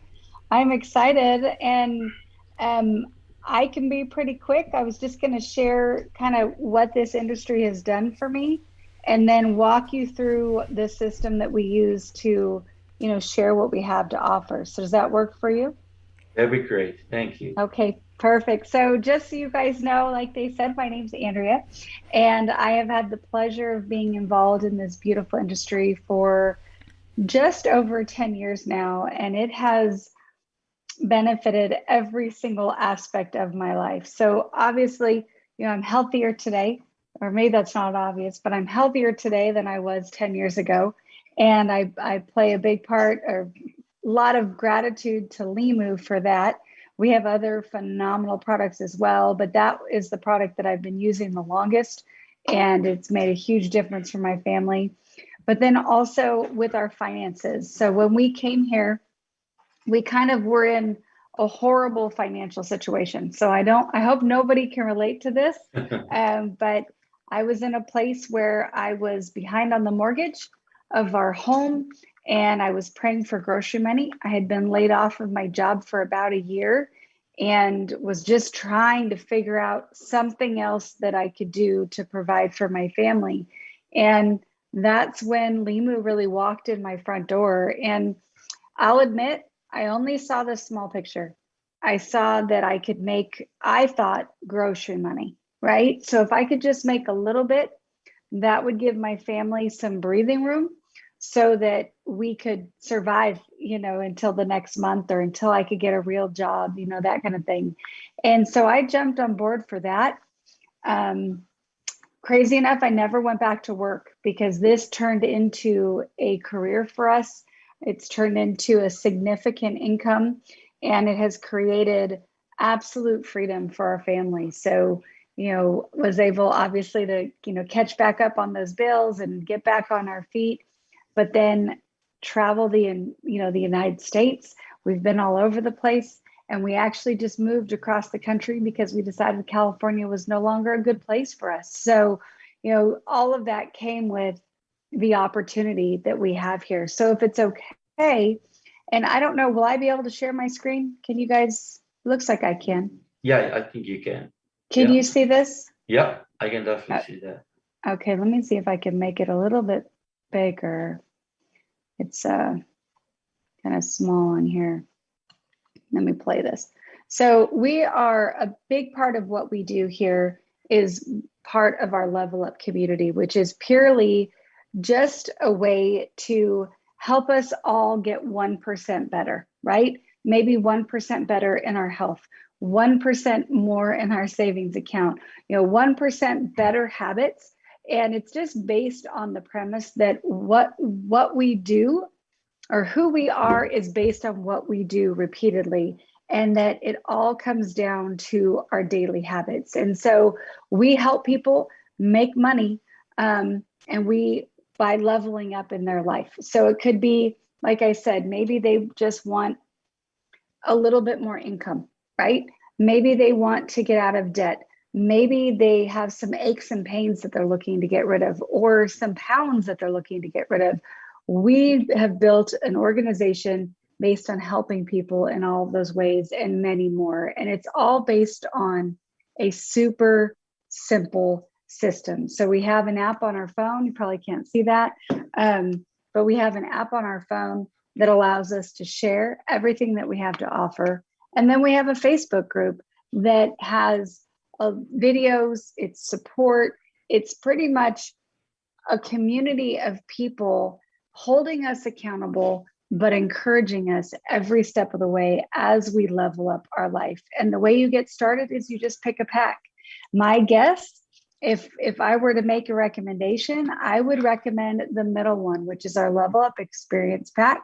It's got 4 bottles of Lima Original, which is truly a phenomenal product. If you guys don't know much about it, we can talk about that in a little bit, but it really is amazing. And then it also comes with our Slenderize and Accelerate. Those are the 2 smaller bottles over here. I don't know if you can see my mouse, doesn't look like it. But with the 2 smaller bottles, the Slenderize and Accelerate are weight loss accelerators. So they're kind of that cheap in your pocket, right? They're self-control in a bottle, discipline in a bottle. So what they allow you to do, the first one you put under your tongue, it's homeopathic, and it helps curb your appetite. The second one, so your metabolism is boosted, your appetite is just a little bit smaller. And then the second one helps give you that energy that you need in order to, deal with weight loss and all of that. So it really is a great, powerful combo. And what in clinical studies, it's been proven to help men lose 3/4 of a pound per day, which is ridiculous. And then women, it's nuts. And then women are 1/2 pound a day, which that's bonkers. I'm a little jealous, right? That's not fair, but it is what it is, right? Men are always going to lose a little bit more, but it definitely helps that weight come off you in such a healthy way. And then the last product in that pack is our Rejuvenex, and that one is phenomenal. It is pure, calm energy. So it's energy that's good for you. It's energy that comes from superfruits, and it allows you to truly get through your entire day. So for me personally, I might have 2 of those in the morning about 10, and I will have energy until I go to bed about 10 o'clock at night, and I get up at 5 in the morning. So, it really lasts me through the entire day. I feel great, and it helps me be a lot more productive. So that's the pack that I would probably recommend. All of our packs are phenomenal. This is a one-time purchase. So you pick the one that works the best for you. Maybe if you travel a lot, right? Maybe you want the first pack, the Level Up Transformation Pack, and that's got MOA. And the difference with MOA is they're little packets. So they're real portable, but again, it's a superfood. So just like Lima Original, where we have fucoidan, which is a superfood, helps your body help itself. MOA is similar in that, but it's 36 different superfoods. So it doesn't have the fucoidan, but it has other ingredients that it's going to help your body help itself. It helps with your immune system. It helps with all inflammation in your body, helps with energy. So all the things that people are looking for, more restful sleep. And the same could be said about Lima Original. So those packs are similar, but the MOA would be better if you're a person that's just always on the go and you can't cart around a big bottle. You can throw a couple of those MOA packs in your bag and be good. And then the last pack is our superfood pack. and it's just a powerhouse of nutrition. So I'll give you an example for my parents. This is what I get for them. I actually order them MOA, Original, and the Noni every single month, because those are all the nutrition that they need to stay healthy. You know, our world, we're so concerned about keeping people healthy these days that everything in there, like the key is to boost that immune system from all different angles, balance your hormones with the elite, and just really support your body. And I love to get that for my parents because I know that they're getting just everything that they need right now, especially, you know, with all the cooties going around. So, but the way you get started, you just pick your pack, subscribe and save. So you'd pick your auto delivery, and this is going to be the products that you get every month to support your body. You can decide, you can change it up every single month, but the requirement is for it to be 100 PV, and that works out to about $150. And that's going to allow you to get free shipping on the packs I just showed you. And then it qualifies you to get paid and to earn those reward dollars that you can use for future products. So that's really how you get started.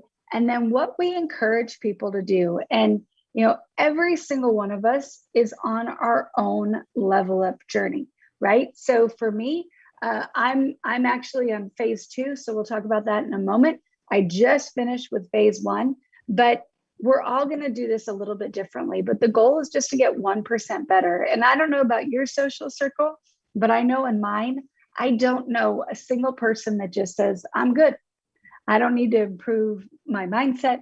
I don't need to improve my body. I don't need to improve my health. I don't need to improve my finances. Like most people need some of that, if not all of that. And that's what we're doing here with the Level Up community. So what we do is we enjoy our products every single day, right? So I take my shot of Lima Original in the morning. I take my Rejuvenex about 10. I typically have a shake every day with some Giving Greens and some other great products. I take my vitamins and my supplements, and we just enjoy those every single day. And then we follow the approved food list, which comes with your pack, and just eat as much as you want, but just follow the meal plan, follow the approved food list, drink a gallon of water a day. Most people, that's where they struggle the most. It's kind of crazy how when you first start, that is such a challenge, but I'll tell you, you will feel the difference. I was shocked at how much of a difference I felt just drinking water every day. And then we have a Facebook group that we are challenged to post in. It's a community that, like I mentioned before, we just support each other, right? So, you know, Lepetti goes in there and he says, you know, today is my day 1 and I walked a mile today and I feel great. We're all going to say that, you know, welcome. We're so excited to have you. Congratulations. And we just celebrate each other's wins every single day. And then there's other information in there as well, how to take the products, some transformations, things like that. It's a really great community, but it's a huge part of just encouraging each other. And then we find 4 people that want to do what we did. So 4 people to level up with us, 4 people to pick a pack, join us on our Facebook community and just get healthier. Here's the approved food list. There is a ton of things we can eat, and it makes it fun. I don't want a list of no, right? Don't tell me what I can't have. Tell me everything I can, and there's a ton. So you can make some really phenomenal meals in here if you're a good cook. I do some mediocre meals, but we enjoy them. And there's so much that you can have, and there's no limit to how much. So you take your drops, you eat the food that you love, and go get healthier with us. And then we post daily in this Facebook group. And this is just some examples. We have people from all walks of life that are leveling up with us. So we have, you know, some young kids, we have some, you know, older people, and then we have everybody in between. And just the goal is to get healthier, however that looks for you. So it might just be your financial health, right? It might be your spiritual health, or your, you know, getting more self-developed, or it could be your physical health. So it's completely up to you. And then with that, it's gonna allow, by you having 4 people join you, that's gonna take you to the highest level of our pay. So it's going to bring you to the ultimate level, which means that you go from earning 15% all the way up to 30%. And the other way you can do that is you could buy a higher level pack and buy your way to ultimate. But by finding 4 people to join you, you don't have to do that. And that will save you up to $1,800 by just getting started and jump in that way. Right. I'm sorry to interrupt you, Andrea. So you're saying there's an option. Either you can find 4 people for those that can really afford just to level up by buying, or if you're busy, you can just buy it if you can afford it, right? Yeah. So say you're like, you know what? I don't necessarily want to start with 4 people right now, but I love the products. You could buy a bigger pack. You could get every product that we have to offer, and you could buy yourself in at that ultimate level and earn 30% from that point forward. So it's completely up to you. This just allows really anybody to do it. It's a lower buy-in, so they don't have to worry about that bigger cost. And then once you do find 4 people to help you, our goal is to help you create and share your experience that you're having. So as you level up, right, you're going to get healthier, you're going to feel better, you're going to see some sort of transformation, and we help you share that through Zooms and phone calls and videos and all kinds of things. And what that will do is really create some phenomenal income. And this is just an example. This is a lady, she works full-time in her regular job, and she does this on the side, very, very part-time. And she started a little team, and this is only 3 weeks of her pay. She's earning about $3,200 to $3,900. She's on track to get about $5,000 in this month. This was in July, so I need to get an updated slide. But that's a pretty decent income. I don't know anybody that would say, you know what, forget it. I don't want an extra $5,000 this month. I don't know anybody that says, I don't want an extra $500 this month. We're all looking for a little bit more security, a little bit more padding in our banking account, maybe a little bit more in our savings, because we just need it, right? We all want it, especially as we go into, the fall, and as things cool down and life gets a little slower when summer ends. It's time to really boost up and figure out what we can do to provide a little bit more for our family. It's definitely something that's possible here, and we help people do that all the time. Now, our phase 2. So once you finish those first 60 days, now we take things up a little bit, right? Grow a little bit. So grow your mind for 10 minutes a day. So I'm seeing if I had anything on my desk. Well, it's right here. I'll stretch a little bit, but change your world. Find a book that speaks to you. Read it for 10 minutes a day. Find an audio, listen to it 10 minutes a day, just a little bit to grow your mind and get 1% better. And then get out there and either walk 2 miles or run 1 mile daily. So just do that, 7 days a week. Get out there, move your body, whichever way works the best for you, and track it. Post about it in our group. So make that post in our Level Up group. You could even post on your own personal social media. And then this is a big one for some people, hasn't been a challenge for me, but it could be, where you go alcohol free. So if you are a person that enjoys an alcoholic beverage now and then, it's proven that it really tanks your metabolism. Absolutely makes it so that the pounds really fight to stay on us. So give that up for 60 days, do something that could be a little bit hard, and watch the results. And that's it. So that's our Level Up program. We also have a beast mode program that once you kind of complete this portion, or if you're an athlete. So you saw kind of those young guys out there that were, having their gun show. We have a beast mode version for them as well. Definitely not for me, but for those kind of people. Yeah, definitely not for me either. not just yet, but we're going to get there. But with that comes an exercise program, a weekly workout, some daily things to do, but it's all part of the program. So it's all built in for you. So we're going to help people, level up, their life in all aspects, finances, their fitness, and their relationships, their personal development. That is what we work on. But I'll tell you, we all know that our world has gone through a few changes over the last year and a half. And what I love about what we have our hands on is that all of those changes really work in our favor here. So one, our world has never been so focused on their health. We've got 20-year-olds these days that are worried about their immune system, right? Before it was just people my age and above that we thought about it. And we really only thought about it when something, affected us. Now, every single day, people are going, okay, what can I do to improve my health? And we have phenomenal products across the board to help people with that. The second way is that people's finances got a little scary, right? They got a little insecure, and people more than they ever have are looking to have something that they can control, something on the side, something that maybe is outside of their traditional job so that they have their hands on it and they can control it. We absolutely have that as well. And then social media, well, it's here to stay, right? That's really the way we've connected with people throughout this.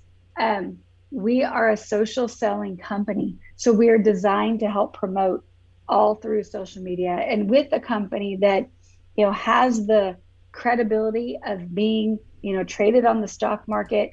It's got a significant history in the industry, and we're really just coming, even with that, we're just coming to the United States. So nobody here knows our name. So really is kind of the perfect storm for us. So excited to be on this journey with you. And I'm happy to ask or answer any questions you may have for me. Hey, Dr. Paulo, are you there? No, you're good. You can ask the questions. Okay, no. Well, thank you, Andrea. I just want to ask, so is this type of business, it can be like residual income? Oh, absolutely. That's the best part. So the majority of your income, truly, once you get things moving, is going to come into your home on a residual basis. So we call it mailbox money, even though it doesn't hit your mailbox anymore. It goes straight into your bank account. But it's money that it doesn't matter, right? Whether you choose to work this month or you don't, it's continuously refilling your bank account. Because if you think about it, every single product that we have to offer is, first of all, consumable, right?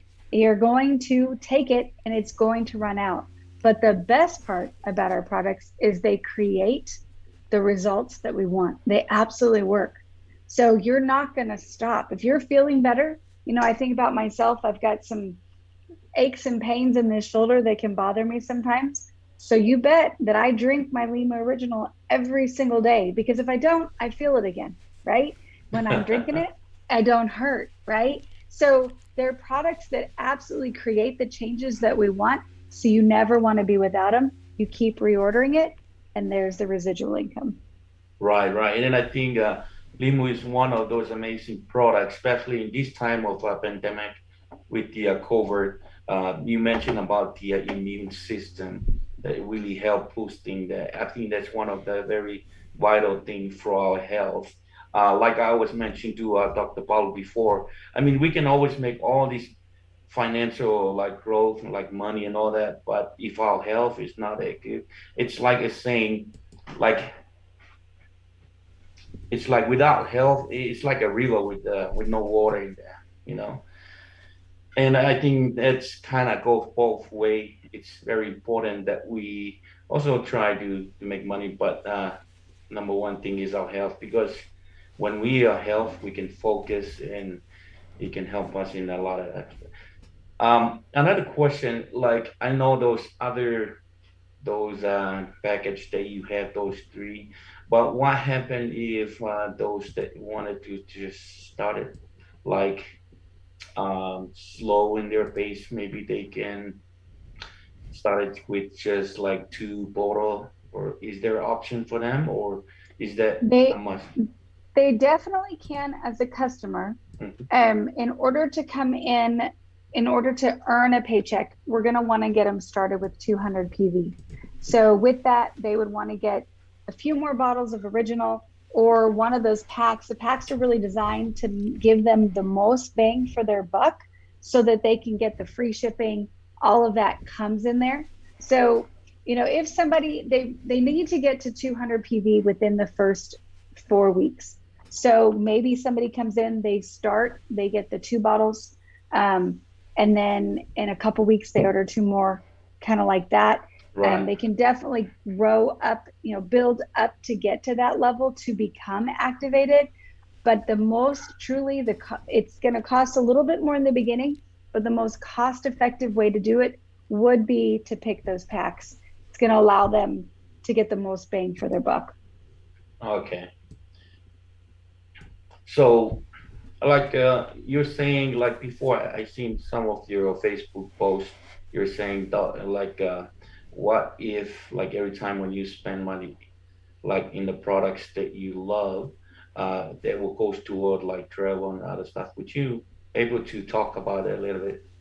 Well, I love our rewards dollars. So that's one of our biggest perks. This company comes with a lot of perks. They give us a lot of little things on the side that you wouldn't even think about, but they sure add up. And you hit the nail on the head. Every dollar that you spend on this company, your product, everything that you get, they keep in a little bank for you, right? So they just tally that up, and then you can use that. And once you're a brand partner and you have your auto delivery, you can use that to buy discounts on different products. So like right now, we have some of the Noni products it's called In Loyalty. So you can go in there, and I love the Noni sleep shot. So if anybody on here struggles with sleep, oh my gosh, holy moly, the Noni sleep shot is incredible. I have to drink it right before I brush my teeth before bed. It's got to be like the last thing that I do. So I take my shot, I brush my teeth, I climb in bed, I'm asleep within 10 minutes, and I get the best sleep. But right now it's on loyalty. So you can use some of that money, buy down the cost so you can get it as a discount. You can do the same thing with travel. So, we're all heading in. Many of us are heading into Utah. We're going to be real close to you at the end, the 22nd, 23rd of this month. Well, my hotel room was free because I used my travel site and my e-wallet, my reward dollars, and I paid for my hotel room using that money that I had accrued through being in this business. And then lastly, you can use it for jewelry. So I don't have my necklace on right now. I'm so sad. But I have a beautiful diamond necklace that I bought actually out in Utah a couple years ago when we first merged. And again, you can use all of your rewards dollars and you can put it towards diamonds, which is, a lot of fun. Wow, I think that's a great idea. I mean, there's nothing to lose. I mean, you spend for your health. It's like a little invest in yourself, but also get reward for what you're already doing. I think that's one of the great ideas. And yeah, we're excited about this coming up event here in Utah.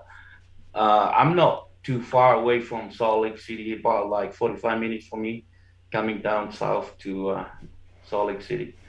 But I think I mentioned to you last when we're talking, I mentioned to a couple of people about it because a lot of our community or the people here, when I mentioned about the Limu original, they were like amazed by it. And one of the lady, I told, that you will help, place your order on Cinevia. She was 75 years. I don't know if you remember. Yeah, we interviewed her a couple months ago. Yeah, and she was kind of brought to tears about like the experiment that she going through and how great the products helping her life. I think that was amazing. Love it. That's the best part. This provides for my family. So I started for this for a financial reason. Absolutely. But what the products have done for us, I'm forever grateful for. I didn't know that, right? I didn't know they were going to be as powerful as they are, but forever grateful for all of our products. But Limu really is near and dear to my heart because I've been Limu for 10 years now. So, that's my favorite. That's our flagship product. We get it, well, every single month. We don't miss it. So it's exciting to hear when people have their health transformations with it. Right. I mean, and it's a good thing that you know that there is something that you invest that do work, and it's how amazing, just like after 3 days, the transform from her and her all the blood level and sugar, everything came back to normal, and you feel more energized because of just treating that. I think that is great. And I think a lot of our people here in Utah, they can't wait to try that out. And I think you were helping me with my ownership and stuff for my mother-in-law, because I really want her to try it out. She has some condition, but I really want her to try it out to see for herself. And also me, and I was amazed by those weight control thing. I think I really definitely need need that so I can shape up a little bit. And that well, they work. They're great. Yeah, and I think that the sleeping whatever that shot, I think my youngest need it because she had trouble sleeping going to school. But I think that's one of the amazing, and that's all natural, right? Yes, all natural, no side effects. There's nothing. So let me just tell you one thing, and then I'll let you guys go. I'm getting a little chatty. But one of the things that I love the most about this company is they do not allow a single negative ingredient in anything that we have. And you think, oh, well, that's logical, right? Of course, that's not true. So anything that you see on the shelf, they allow a percentage of negative ingredients. And it could be just that they put dye on the outside of a capsule, or what they use to, lubricate them as they go through the machine, or maybe lower quality. I mean, if you read the back of so many packages and you really start looking at what that stuff is, a lot of it is actually negative. So maybe there's some, positives in those products, but there's also negatives.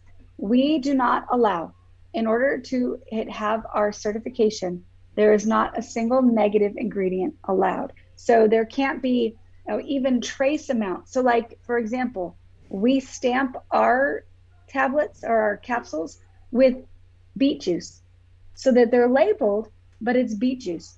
We lubricate all of them using bran flour because it's not something that's bad for you, right? It actually can lower, blood pressure, cholesterol, that kind of thing. It's trace amounts. But they're saying if we're going to have something add up in your body, it's not going to be a negative.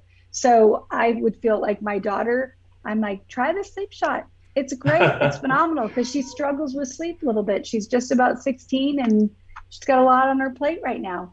And I'm like, I have no qualms about them having anything of ours because I know it's safe. I know it's clean and I know it's good for them. So yeah, definitely try it for your youngest. You'll be amazed.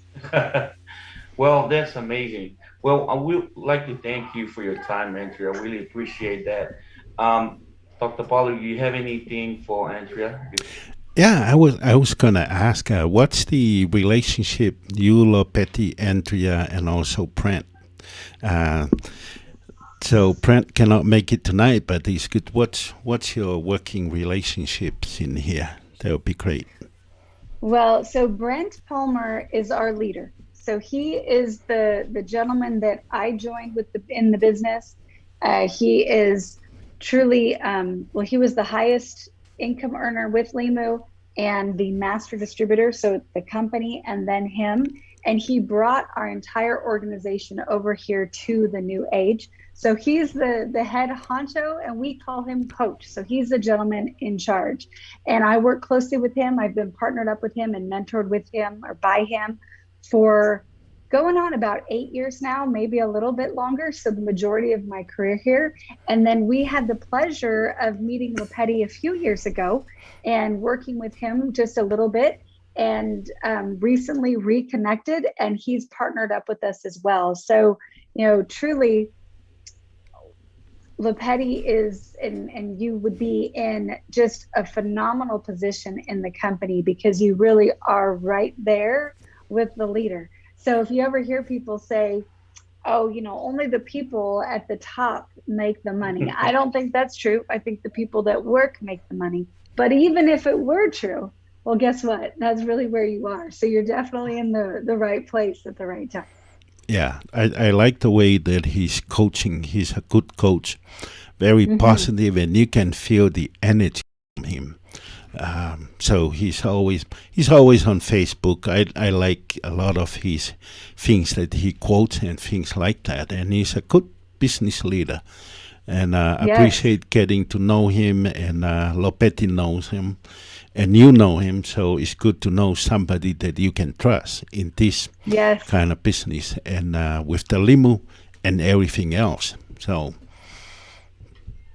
And he apologized for not being on here. He had an event he might be in, I don't know where he is. I think he's in Florida.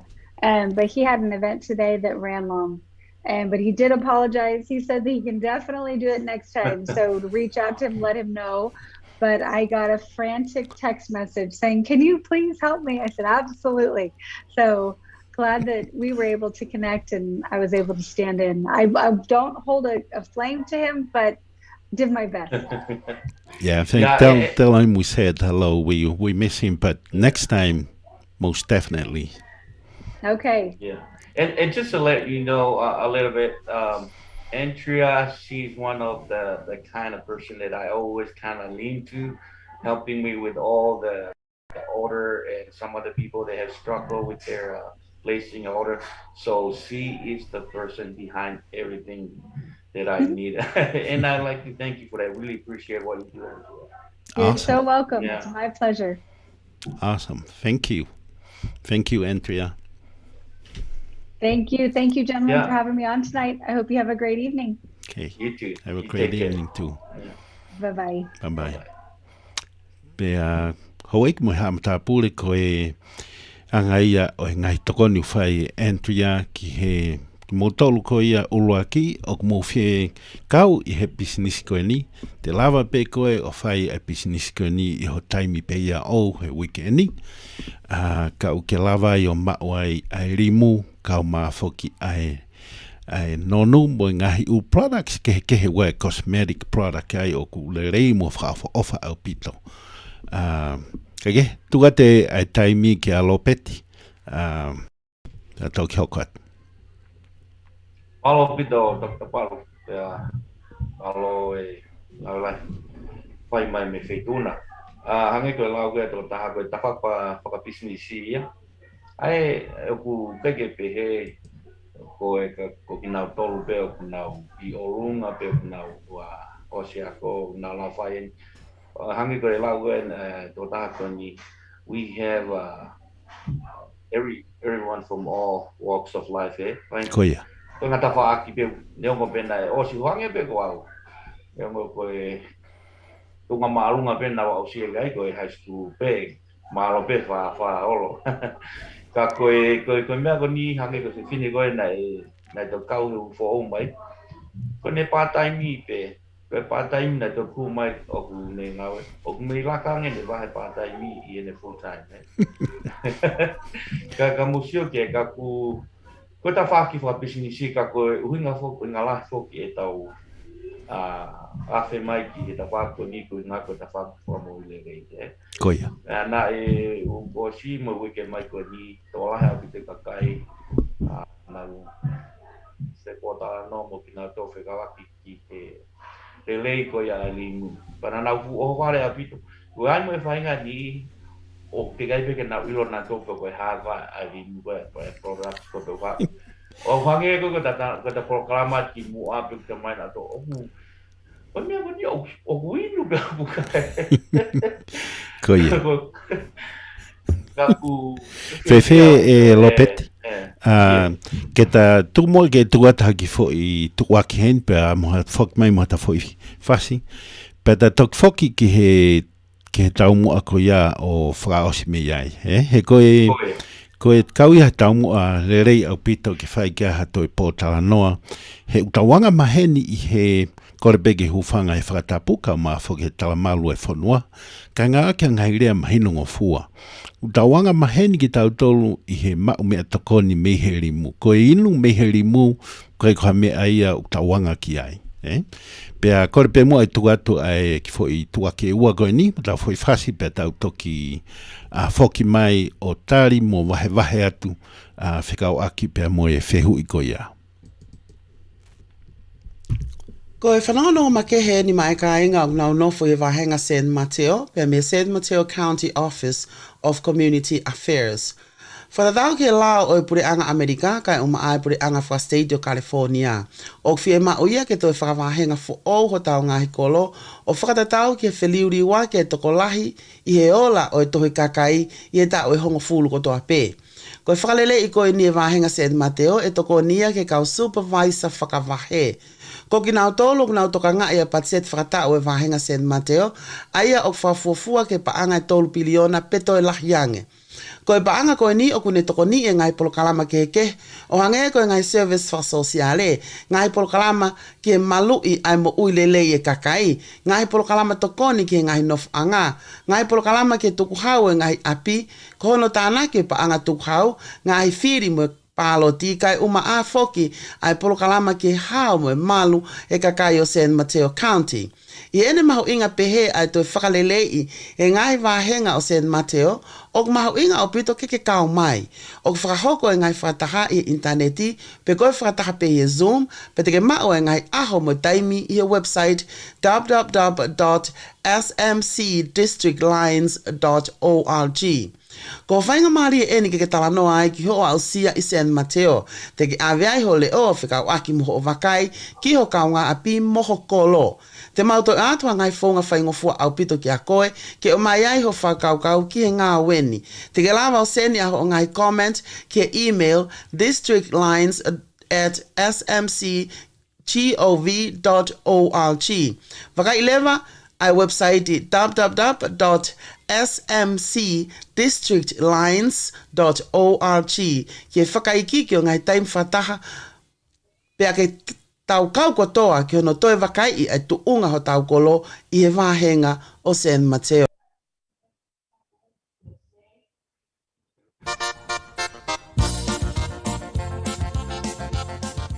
E hoa pisi, po mau e taki i taunga o tau he futeria ki e ta whanau me whakamapuna. Matala ilo se, ko e retirement mahalo pe ko e reni pe hawhare ke tana whai. E ho pisi, pia fefe le vai e kai mo inu. Fefe ha taim ke taki e vai, fefe ta ka venga fa family me fasia si. Fefe o ka hovale pe ko tala mai e toke ta, ko ma ko he kansa pe ko mahaki mafu, pe kai ke to lava o nga aue. Pe unga matala ilo se ko inda fihi e whakaukau. Fefe o ka pau teke mate, os mao pe mea kotoa ke whako putu, mua konga mala e hoia we ho pisi teke poto a fe. Ikai, ko me ia ko e teke mo ui, e ko matala ilo se. Mani, ko whainga tari e nei o finisia e la via. Ka inga tonga, ta lewa ke whika telefoni hiva taha ono, hono wha fitu taha walu fitua, pe ko fitu ni ma wha taha ua, balu noa ono, ta tawa i pepe ko hai tunga wha molele o ke iai, pe whaka immigration o ku ke iai, ta mai ko he kuma tā katoa maua oua. Io, te matoko ni iko ke ngoi fie malie, pe kai ka venga iga, aho o whanau i he ka au. Pea whakawhei koe e polokalama whakatu amerie, ki hao taunga o tautau e futerie, i e taimi fitu ki he malu, e fiafi toko naki kotoa pe i ele ti o wāke tari whalau. Whakapapau i lewa, o whe unga a ho taunga o ke tau whetuku ki ai, i e futerie ma a ho whanau, mo e whanga makapuna. Whika telefoni, hiva taha ono, ono wha fitu taha walu fitua, pe koe fitu nima, wha taha ua, walu noa, ono.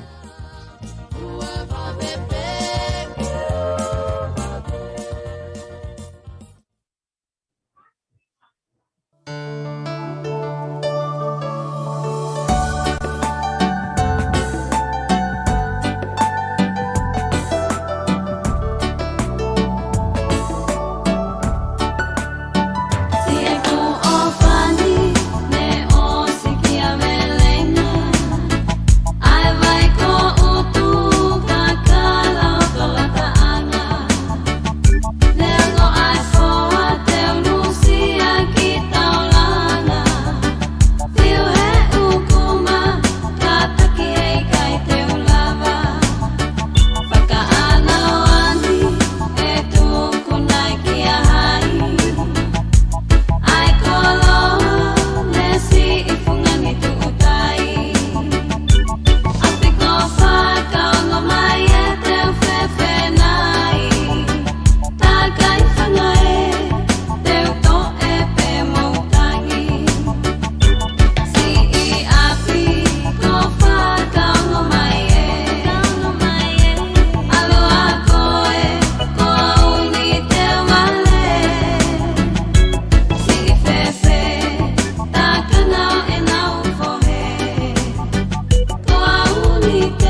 time I see, I hear her song playing not so loud on the radio. All I had to do was toss my head out, time for stereo. She got that look and baby girl, she got that move. You must be wishing or dreaming so bad to know her name. Her name is Lillian, she is so brilliant. Straight from Ceylonese music, making more brilliant.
Whamalo bita hoi ki mo e haamata pule mo ke tūtaimi ki mo mea mai ki he pāenga i wāke tariwhalau I he whiawhi whakakoloa koe ni. Whamalo ke teki mo tōlu o mo share e tau polokalama. Whiawhia ke seifu ki alere mea whao malo pito e tūtaimi kau mai ki he polokalama. Kau mafo ki e polisi. Ona po Mary mele la tu taulahi, malo ai ngawelahi pe mihena, ko e taha foki e kau tare kita, ono tokanga I e pahenga, he kuo whehulufi ai no fōsi o mo e whanongo. Tahine o waka, malo pito ai kau mai, wholoa hao puri o what kia te goe ma Coach Kakala, kau maa foki e kau Champions, malo e ngawelahi pe mihena. Le tio vitonga o what ka goe troua, malo ai taki o e paenga I wāke tariwhalau. Fusi kaunanga Filipe, Riwai o whatka koe mo Siwaki, pia malo I ngawelahi me pia mihena, me he substation koia I Honolulu, Hawaii. Pia ona ngalo ho eiki mo e haamata pule, ai koe lava koia o e polokalama koia o e pōni, pia tau whokia lewa ke main substation koia e wāke tariwhalau, ki San Francisco, California. Ka I he tainimi, ko loto ke u whoki pe ki a lo peti ki uhi koe taha whoki a ngai whehui. O kulahi no eke mai ke te au lo peti. Ka e whoki atika te koe, ke tuku mai a anga goia e nau whai at goia a e whehui goia he o ku maari au pito a e whehui ke te au. Malo pito Dr. Palu ma whanga maari. Ange o lawa ki mua o ku wade mini ehi. O te whenga ke o te kata. He ngai whiheu pē mai. O koe mea koe ni, o ke tānoa ki he limu o ku inu. Nā tāro e mau tuku hake koe limu pē mau ilo ku kai pē. Koia. Tau whamatārang lewa io. O tau tuku haka maheni koe limu o nā tau o pē o whangotai mai pē tau kai. Ka koe ko limu kon ku tala no ko ki ai ko plant seaweed ta o ku to o me am ai ko re ta ha o abstract me ai ko fu ko ide mo me nga he ko ai mo re e na ku anga fata ta ki na tolu e u product ke pe ka ko top ta ha ni kato e kusio to koe i he kuko to mo mea ko cowling product le ta au piko I mama fika waki I he tawaki ko ya ali Koia.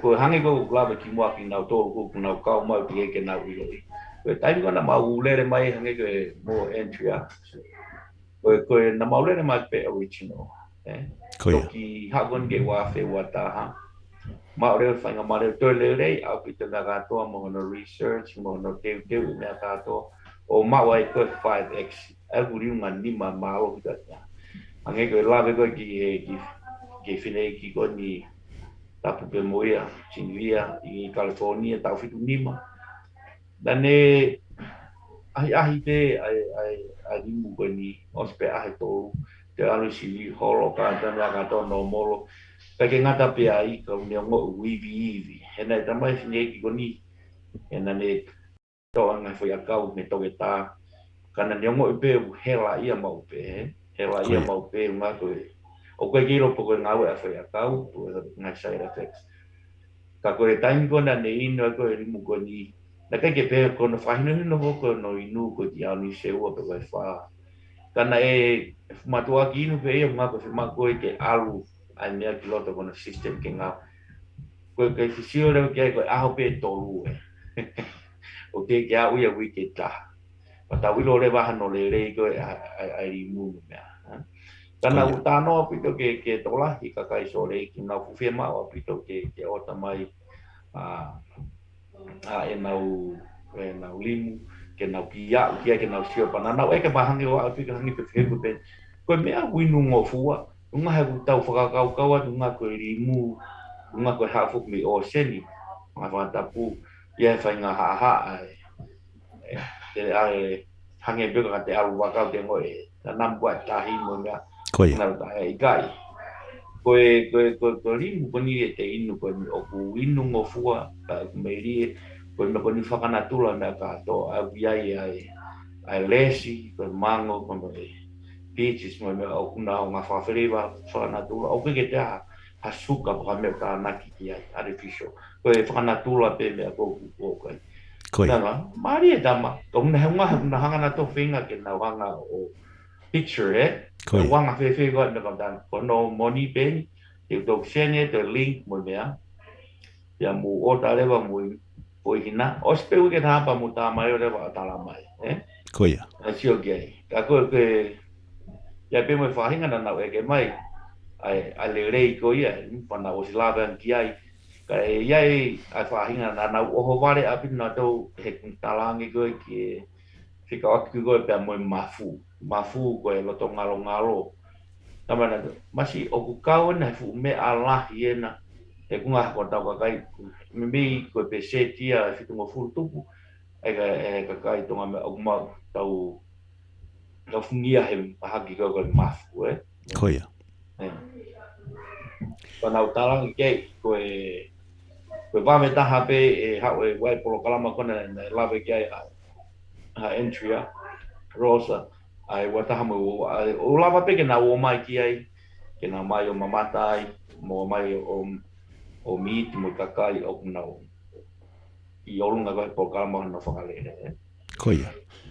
Koe le rei foki e proclama ko ia ai ko koe pe mo print mo entria koe ka pau koe ua whaahia nau whima o ke hoko ia ko extra income o ku le rei au pito. Pea ka pau ku nau whi e whakatauri mu pena tau ka kia hano kovis hai pe moia. Koia. Ka koe whahinga mea ke te au tonu ki ai he o ku osi mahino pe lau pe o kuko mahino pe a limuia o hange ke lawe koe mango koe me u tawanga maheni ia talo e tau tupu mo kai mango kai o tai mango tu ke pe kau tama koe na whao kai haa mango mo e resi Maven ia po kawas resi mo ngahi umea whanatula ko toa pe ku ta osi ilo i lelei pe aonga o e resi pa paurewa tātānaki i nau tolu whatahat gai pa mo i rimu 5x aia o ku koe 5x pe he a rimu hau eik mo e hama tāpūre Ka ke te toi kai e kita ai rimu I he tangai pau ne uangi au, ka te inu pe kita ai rimu. He ku to'o mai hono kano kato hono uho, whao ki ai pia o atu mga mea whanatula hanga resi moi mango, tānaki at moia, pia ke ongo I rewa ai mo ui lerei ki o sino, I he lerei ai mahaki mafu, toto maolunga mo ngā kō mo ngahi mea pehe koia o hoko koi ka te koia. Ai rewa koe, ko mantui he ku tupu hake he taunofo koi hawelu whao whaarimu mai pia mei, peo pilo levu whao he kakai ni ko tai kere. Mo ngahi u feitu ke whao o whaarimu mai, me me koe kaia he fiafi, ai fu haka shaine kiri ka pau koe haka shaine kiri whataha mo ha kofokolu kalu pe koe rimu. Pe u tau pehe tokua koe whainga kai o ku maulalo pe koe kai ai masiva. Kai hiri koe ia. He tau siatu whashaini si koe kai o ku mo uilerei taha. Mo uilerei angi kai koe ha te kai ha te lusipi. Pea o ku mahino mai rewa ai lahenga ake tau whangakui ai ngahi mea kai mitahi. Kau ki ai ai rimu, pea nau mo uilerei ai. Pea nau tolonga. Toki walungo fulu, hiwango fulu, pea te au tupu e whaahinga. Ka tau siukai ki siapani. O ku pehe whuka siapani hangi ko Okinawa. Ka kai ani ihu te au tahanima, te au hongo fulu. Koe ka kai koe ulahi koe nau kai koe ai rimu. He whakaawarisi nau kai rimu ana tolu ki he kalami e taha. Poini ono hiwa. Au me kalamia e ua e whakaawarisi koe nau kai e rimu. He aho ki he aho. Pea koe uhinga ia o nau mo ui lerei ai mo ui fuoloa mo tolonga. Kai tuka te taimika koe. Oia. Au ku hange be o taimina I whamatara ku manatu mau peki tonga e ai whanki sasaron ko pe he sange ke kayak ho ilo ka o te ke kayak o ifo. Hange koe ke tau pe he koe kai mauralo mo mea. Alu koe mau whamau pe mo awhine ki mo mea o ko whai koe ai mea. O pika I pe mo ki konga niu ke toki hi pe moia ke whai pe hono ua aki hone. Ka pai ke kia ki koe manio ke ai moia. Koia. A koe ko lawe kona koe ki ngā ki ke kakai kona I siapani o ki nawa mo mea. Ki hapa ka awalisi koe nau kai koe mo mea whakaaho. Koe uhinga e kouku o mai ai koe an koe e whakahino koe ki he 5X. Ai koe ki anisi pe ua.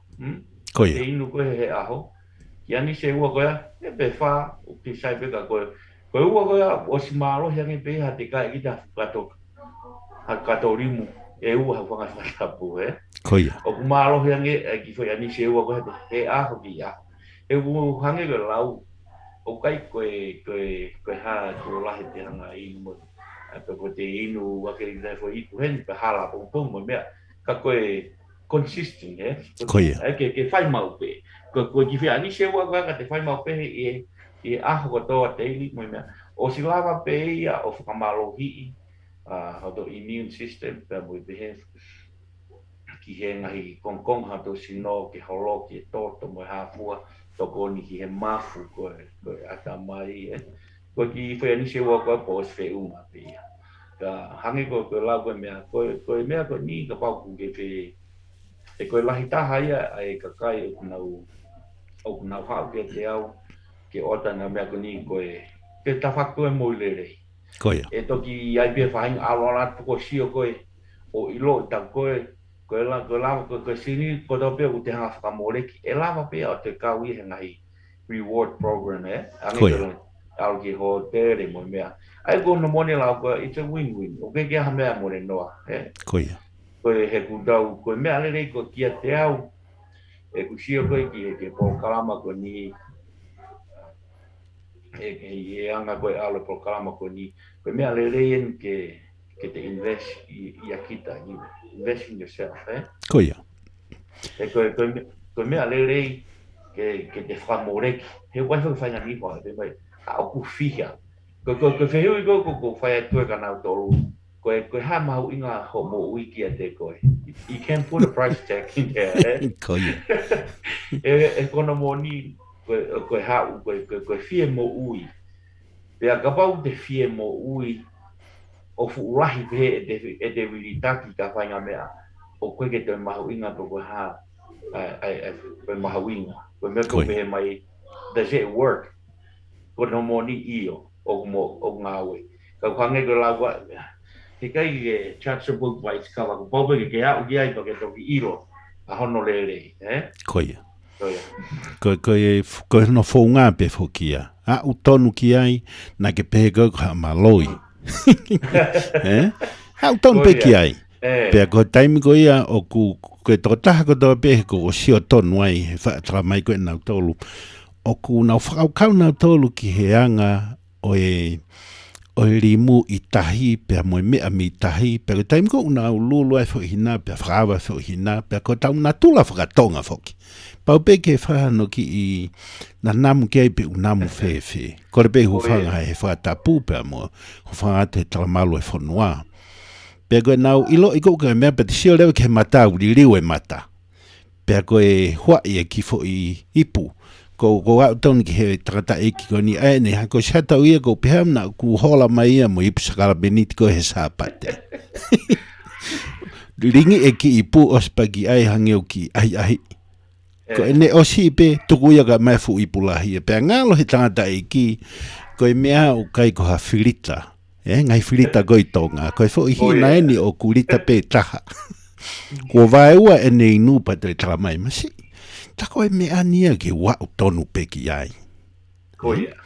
O kuifo, pea neongo I rewa koe taimi koe nai au koe ke ahataha pa toki tā mai tamasi. Kau ni he mea ku whaikehe ke te au. He ko mohe o kai ke ulawa mau ha mohe whi unga. Koe angai e ne whakamatala. Koe osi koe ene inu e rimu. Koe ne mohe koe ia I he pō koe ia. Kai ke ngata behe ifo ene mohe. Pea ne aka ko ia o ku neongo I o ku mao e iwi. Ko ia ngai e ne whamatala. O kege pehe ke toi aha ke tā koe alampa toi snooze. Ke ilo I pengai toi tā ia ke whakalongolongo, toi tā mai, toi tā. Whamatala e tangata I ki. Oho vare hoa, ko ne pato pe alam o stu e tangata ki olunga alo teu. Pe alo ke ngāwe. Ko ne pehe ko ene whamatala pau ia ke lerei ai rimu ki ai. Mui atu ki ai pa moe hoa, pe au tamai rewa he tangata iki. Ko whakatonga I, o kulahirangi inu ai hoa he ku inu. Ko toi whe mo ui lerei pa moe hoa ia, kana hiri koe ana e whakasisi o kehe, hange koe lau koe tau whanga kui, koe tuku e wheke kai si o kehe. O whewhe ho taimi. Kaku pehe pe foki e taime ni ihi. Ai anga koe whanonga. Koe e taime ni ihi o waki he mai. Nau ki skeptical, nau vei ua. Pe mai. Koe mea ko nahe kai ke ngā ue po koe ha. Ko nau sia mai po ke te inu po ala mea koe ka maumana ke nau hao e ngai whenga o. Me whenga ke ki ai. Ala ke po I lo taku sai e mea. Pakori le vania ke hangia pure I holo ni kata ki mua ko ina ko ina ya aku ka ke to ke ai ha po ina ko me ai ko fa tonga I mau pe lau ko au pe ke kau palangi io e tamai go ku fa se o ke he ho ai pa me o vale pe un fok me minga o he ku ne fa hanga pa fa tonga ai e la ko e neinu ku hau ia, ku osto e pe nia ki vai whaia e taha pe ne ilo I rewa na e inu ai hoa. Pero time go e ke to ai whamatala rewa he hoa ia ke ngahi lerei, hange koe mati whakau pārangi koe mimi koe kakai ulahi e nau whamai sino. Pea ko nau tolu ia o toko lahi taha nau whao koe ki he whakarerei I ai tui, ke ni se tree ma ngahi mea koe ia. Pea ku whatonga e rewa hange whamatala whine taha o ku pehe whine koe ko he bongbongi o hange uloka ai tui o keke ulo e poko anga whewhe keke umao e whainga mea koe ia ka koe ne whamatala o ne he talange koe hono hoa he na I kaike loko whaalo tā pulu uhi koe tako arthritis e ni ma ku whatonga e ia ko tau alu ni ata pulu ma te fu ta pulu kai ko mea ma Koia. Pea ne whakaukau rewa ke ai. Pea koe lau koe e pālangi, ringi I e ne whai au nisi ana e whaa. Pea kai ke ne talang ke hoa, koe aho e tahau ni hanga whātonga I koe a koe hoa ia alu, pea toki a ke ia whai whakamau e nā loki. Koe ne whai a koe au ka ngene toi ongo ia uloka ai tui, koe anga ia whamatala koe ia ai pālangi. Pea koe mooni ho lau koe nā. Hangarewa e ia pure I ai a maun ko winu he hoa. Kai ka wanga wanga pehe foki Dr. Paulu ai anga tau hala fononga. Te tau hangeu tau ki vei ua ta ni ka ko tau ilo tono le I tau whenga tau ke tau mo ana tau. Ka ko ki tau tō ringa e tā mu halo ko na whakamata. O koe ke tau hela tama a ana ho I hina. Ke haa whakamata ko tama nia koe nei vei ua ko ia mo hano. Whakamatala ki hai mo hai. Ka ko lau koe ki he mea, o kai ke ngata pe he mea, o ku where a ngā ke rei ke he. Koe. Ai inu, ka mone lau. Te ke toki ilo he iai whainga ni, e ku nau wha koe migraine mo mea, o ku kau le rea pite mo ni ki ai. Koe. Ka koe... Ko kai ke ngata pe he migraine ke sai ki nau toko whaalanga ulu, ka ko ki nau tolu ko ia o ku lahi taha ai stress, ko e taha ia o ngai mea, mahina o pito me ngai whakatotolo whasainismi o ki naua. Ka kai ko ia o ku nau lahi ko e nau ngau e ki ai rimu, o ku nau si e nau mao e puputu u. Koe uhi ka nau mao ko ia, koe rimu fuk whamatala koe kau sainis toko lahi koe nau pehena to koe whole foods ai rimu. Heo koe ai vitamin, minerals, proteins, mo carbohydrates. Tau te whito ke whiu koiden, kono uhinga lahi whoki au 5X, ai heo kulahi ange, ai whiu koiden o kui he fo hina rimu, I he whiu ka pau te ke lahi angeho alo tānaki mai, ka pau te ke alo whangota rimu, pako rimu palalafa, pako rimu tangau. Ko uhi kono to'o ko ia extracts. Te ke kai ko ia hakato rimu, he kai ke ofia ke lahi rimu, te ke mau pia me fo hina. Kono whakapuri ia. Pea kono uhinga lahi au kwa puputu wai ai kakai tonga to lahi utawanga maheni hono mau me atakoni hono kai e rimu koe whakaukau fo koe hono inu e rimu o ku ikai ke wha tau kia tau whakaukau he koe koe mea na tawanga maheni ki ai. Ka kono uhinga ia koe o kutoi le rei angai pia vave angai uhi he kutao mai ai extract koe ia pia te inu kai koe kai. Koe kai o kufuoloa e ne nofo I loto pea ngā aue ki ai pea toki te ongo I rewa ai le rei koe o e rimu. Koe ne inu koe e rimu waweangi e ne huu ke ngahi konga ke kehe o sino. Pea te ongo I rewa kai ke toe loka ai tui, hangi koe whakamatala e kau pālang tōlahi. Pe ko ki nau tolu matua tangata ko tāpulu, ko lawa ni o tāpulu ia. Koia, e ku hange koe ke lau mati foki he koe liquid mo mea o wawengi nau hu ki bloodstream, Koia. Ke food ke digest lelei, ka koe hunga koe liquid mo unai koe mea o lelei ange ki au koe ke bloodstream. E ku ngā ko tau sino foki o ku kaikeu, pa koe tā mo weka, so ulahi hange ko lau ulahe ku nofo research ke te whak mo I le rei, ka waka me hange pe kona ulawe ki mua, O wai whanki ilo a lahi, tako ulawa pe o te whakasio nai mea pe, ka ku nofo ko sio koe ne mea koe ni, ai le rei kone ai alu koe mea koe ki hata bloodstream he koe me hange koe loka koe ni koe ai tui kone mea, ku ngā koe ua pe, koe kai ke malo lau le rei ua, ka ku hanga foki he mea ngā pe koe toto dai me nihu, ko hange ku alu e kou me matolu Koia. Koe mea, wai foki e ka tami nihu a siro wai fonki ai fonki koe blood clot, mo me ka ku tipunga pe me pilak me mea koe kai ke lava sek le ko ai toto I to sino mo mea. Ka ku wai e ki lai, ai ki whanata hani helo pe te mo lava sio mai kai, ka mo sio ki he koe fukoire koe ni he rimu o ku tahawhe, koe noni o ku te au ki patolu ka pate ka te honga po aia o ke ulo pe mo sio ki ai pe kai Koe ke asile rei mai. Ka pau te ke io. Ka pau ko sayang ki tataha ke ki olunga. Ki asile. Koe nau asi mai. Koia. Ke mo sio ki he makehe ai rimu. Koia. Ngahe koe. O te lava po alu i he kuko. O te hanga taipe i ai koe a limu fukoile. Original. Tēnā watu le vai ke mo sio ai ki ai. Ai ngahi le rei koe mo makehe angi koe ai mea. Ai kona moni koe u products ke pe koe u le rei katoa ka koe hangi ko la koe fukoile kone mau kone he brown seaweed kone o ku mau i tonga o tau o tutahi. Koia. O malo makehe hangi hato seaweed brown seaweed o kai ke wilo.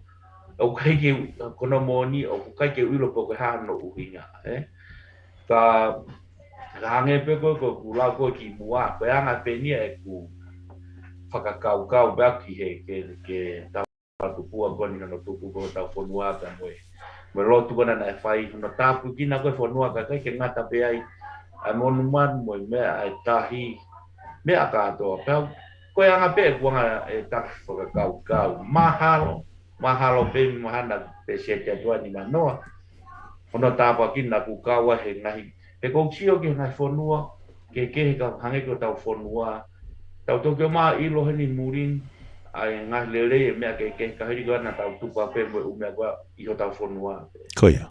Ka kai ke tau i lo koe tari toton koia ki o wahe koe limu tanga u koe kauia i he limu o ku maari au pito e limu tanga u kai ke ngata bene le rei ke kiri mantu i fogu ai ka kai tolahe unau whaanga nau tolu o nusi e limu tanga u pea ke taim go u tahe ai pea te hange u te hanga o hange ha sempu o ku maa au pito ai ulu iai pea kono uhinga lahi au ku kaua e limu tanga u i ngahi cosmetics pea mo shampoo, mo conditioner, ko uhi he ukulahi koe protein koe ai unehanga o tokoni ki he moulerei koe ia oi ulu. Koe uhinga ko o kulerei angai e limu tanga u he ranga koe ia e uhanga koe ia o analyse o ngahi limu koe ia o ngawake ngahi product he tainimi. Koe peseti koe ia o e fiu koiden i he limu tanga u o kulahi mama o ngeia i ngahi urimu ke he. Ko tiko ko tari whakasai nisia ke hanga o wakai ko ia. Pea i hene pehe, ko uhinga ia o ku mālohi angai a rimutanga au. He ko rimu whugena ula ki kamata aki. Pea kai ki loi pukaha no uhinga, na e kai ke hoka tu ai, ka he taimi ko hono whakotua e kautaha me Florida. Hangarewa na tolo ngawe aki a rimu kehe. Mahao na ke lava o mai ka koe limu tanga u whai e masa ka mantu i whoki koe siapani koe ni kono ngai whoha kumna na ukore ke mai sample pena e mai he e toko taha koe ni koe whoha whokeni o e tangata iki me siapani kone si malolo atu pea o kunehanga o supply a limu koe ni ke ngai kautaha ke cosmetics ka o kune talamai e ia o kujai nau whama i whoke limu. Pe au kau a uiha mo where mea i he whama ko ia o limu. Ko iai pe ai taimi iai pe ai whainga maari e ke ngawe aki ai limu tanga u mei tonga ki a ngahi u product ke heke. Ko toki sio atu ko lawe mai koe na ke ngai whetu u whama iai. Ko tau sio atu tako unga mana ku mālohi beha mea koe whama i uia Hangi ka te au ke tolo. Ta koe o koe pe ai whama i tonga pe i tonga e ka ongune talamai o kulahi ange ai whama na nau ai whama i koe limu na nau tō koe ia uiha mo where mea pau taanga newa ki tau tāko ni koe fie ma o ia ki ka pau e whakahoko ai whainga maari e koe ni ke o mai limu tanga o koe ia pia me he me he kāinga me uiha mo where mea Ke tokoni ke ngai u product peheni, mga hi products ke pe. E aonga au pito e cosmetics mantu fuku e kakai fefine ko e kakai ia ka nau saia pe nau tolu ha cosmetics pe utola e vau noa pe tola ua ngeu whakatau nau tolu ka te manini ia e pehe turiki hange ko lawe ko ane nai e ko ki nau tolu foki o koe ki nau tokanga nau tolu ia ki he price mo mea ko mea tongu mau inga ka nau tolu ta se work ka pa unga ue ko mone lau e mea koe ko te lau hata hata ofi. Koe nau whakatawe na tolu mea. Pau puhepe ta nihango tau tolu. E koe ta nihi tau hanga to maa ai mo le rei ki tau tolu e. Kau me moa ta nihi ka ku tok sio ko tok hawen ki mui o sio ke mau inga koe mea koe ia. E ni ongo koe tala mai hanga o le rei mo haka ko tambe ko ku kai ke mo le rei o tau sino. Pea kai ke ngau le rei o function le rei ngai o kan mo mea. O ku kamata rewa ke ue sia e family ma ko e lahi i te ita mo mea ko kau pe ma ko e ko kai ke te mo ile le o hange ko la ko me stress o to no fo o no o a ko fo study fo sia fo mea o fu ma o inga au pito ke o ana de stress i ko kau ia he me lahi o ne hange ia holo ke immune system koia kau te tio rewa ki ai ke mahu inga ko ai fe mau ke te fia mo le e ku neo ngo la siri ni mo mea ka ku stress ya da mai ko e fatu da makino koia ko taha fuki o ngahi aonga taha o ngahi aonga tuki mua o limu ai tuhi fo e stress ka kohono le rei taha hono to e whakalele ia e whakakaukau pe koe mental health he koe taini mi koe tahalahi ia o e paloparema lahi o e kaupolinsia me he COVID tahiwa koe mental health. Koia. Koia. Pea i kaia koia peka koe tau whanau. Koe nau tolu koia ku puke koia na e puke i he COVID tahiwa. Me mei koe taha ia o ngai whakailonga tu ki mua o e COVID koia o e mahaki koe ni koe mental health. Oku ne wesia ai whakakaukau pea tuai ai whakakaukau he wai whainga nihu o se nea tahau kei tuai pe whakaukau ia ai ku mahina mai rewa na e kai ke whaloko le rei immune system koe taha nia ngai whaunga whakanatula whakatau e koe ha o hina limu aia o 5X pea ke sio rewa mo ke au tonu ki ai ka toi wawe angi ho whakaukau au Oia ai ke toki talanoa mo maweli ke aha fo hina limu ke ave ka solo ko mea ku pehena ki slow be mea na ke mane foi na limu ke inu sai ko mo tolu pego mo kautama hoki ku fefe ho taimi ka ba ku me taimi pe io sa mama da mi te nima io e frafuket pe taimi ka ko ke tuku mai rewa ha o fraukau fra oska ko tui ko mahino ai fai ke o e mau mea toko ni kai o limu mo inu ko e limu Oia. Whakatawangi pe o ku mahino ki he mātanga, ka maha ki mo tolu e ho eki mo he hamatapure, o ku mo mea mai ki he polokalama whikau aki pea mo e limu, o lopeti kaufusi, ko e whika ko ia o lopeti kaufusi, tugata ho whika lopeti kataki whamore more. Ia, malo pito. Ko whika telefoni, ko e walu noa taha, ono ua tolu, noa tolu, ni mawhiku. Ka ospego ni ke hanga po tai pe ati lalo, ke o atu. Ka ko whamalo atu Dr. Palu. Neongo pe ki polokalama ko ni hamo ni lau. Ka pau mo uia ha toko taha si tokoni ka ni. Maha ko au ngai polokalama ko ni. Ka wosi ilo ai lelei ko ia limu tau talanoa ki ai. Ka hangai ko lau. Teke toki ilo no lelei, ka pau teke toki au tonu ki ai. Ya kwere mo ngahi products ke hepe ke akia te au ko limu original 5X ko kau products lelei taha ke te kamata ai whekawaki mo overall health ku fumahu inga au pito Nea o product ke he ko si so au ki ai si o ki ai me mea ka au te gia ha product hange te ni kine ma hange ka lau ka se pa ni e whole food ko ni o kano kato katoa I loto a le rei ko ia tata te fito ki o tau ata mai e koe e te whakau kau pe koe mea pere ngesi ne ongo koe hawhenga tuhunga ia hato sino te koe hawhenga ka koe paupe e kei te wheka pe mo le re a ho tau ata mai te tau ke lawa pe mo ui pe he Koia. ko mea ne hanga control le ka toa ho tau sino a pa kumau inga o pito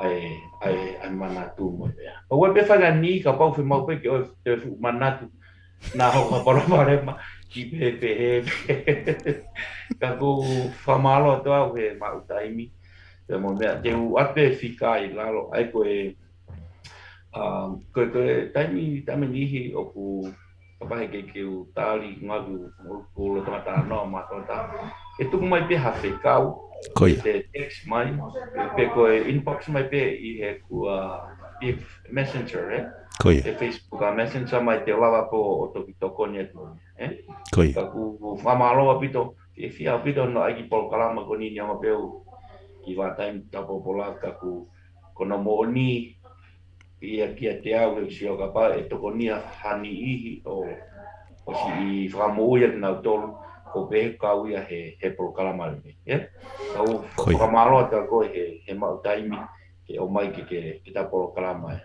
Koia, e gohono whamuri tuku koe polo kalama ko ia mo e limu, molo peti kau fusin tene toni ho wareti pe toni ho sino ke muilere.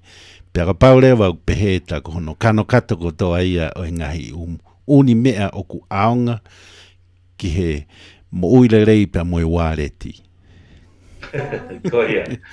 Koia. Mala o pito lo peti tu mua ke tuka tu heni ha on fi tuaki bata o foki mai mo ha foi fasi.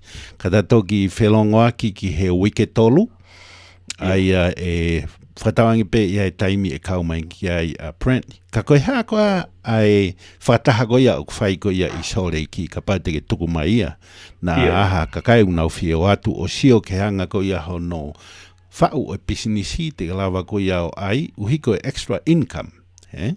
Io, koe sai video te ki lava te lewa ki ai ko lo mana lava pe ka entra rosa ka ko por kalama ko ni ko event ko ni ko e pe kawen ni seminar la o ku fai mai ki utan ki solek to ki kawen ni he por kalama o mai ki solek ki ye ko ni pe ko wa fono ke ka ko event ko ni o wa ka taki ma alunga o na urea ki fika ki mo por kalama le rei ai products ko ni pa take ka tunga whakapaanga mo anga ka kai anga na fononga mai ka ko kawen he por kalama le rei apito ke na o mai ki ai Koia. Ai ko me mi pa pa ko hange ma ton mo mea o mau ko tola I vehi la Koia. ka ku sa de invest ka ku na ton ko ke na ka la po na mai ta to Koia. ke na ma ke na ho mai o sio ke mea see for themselves, but not to decide here. Koia. Ai koe aho wataha e mo, oi mai nani. Koia. Kauia e ngahi u polokalama ia o ku fulerei au pito ke te kau giai, ka pau ke whiwhiri pe wawhewhe e te hoko ko ha business partner, Ke te lava o tuwaki ai mea koe ke mauha te income ko whato ngai ko korepeki ke uhufanga he whatapu pe kore whamore more hen koe ku manat me rie ne ulere atu ki Minnesota ko alu ki Minnesota koe ta u whawofua koe wafe hongo fulu Isa nuari, koe koha taimle rege te alu ki Minnesota.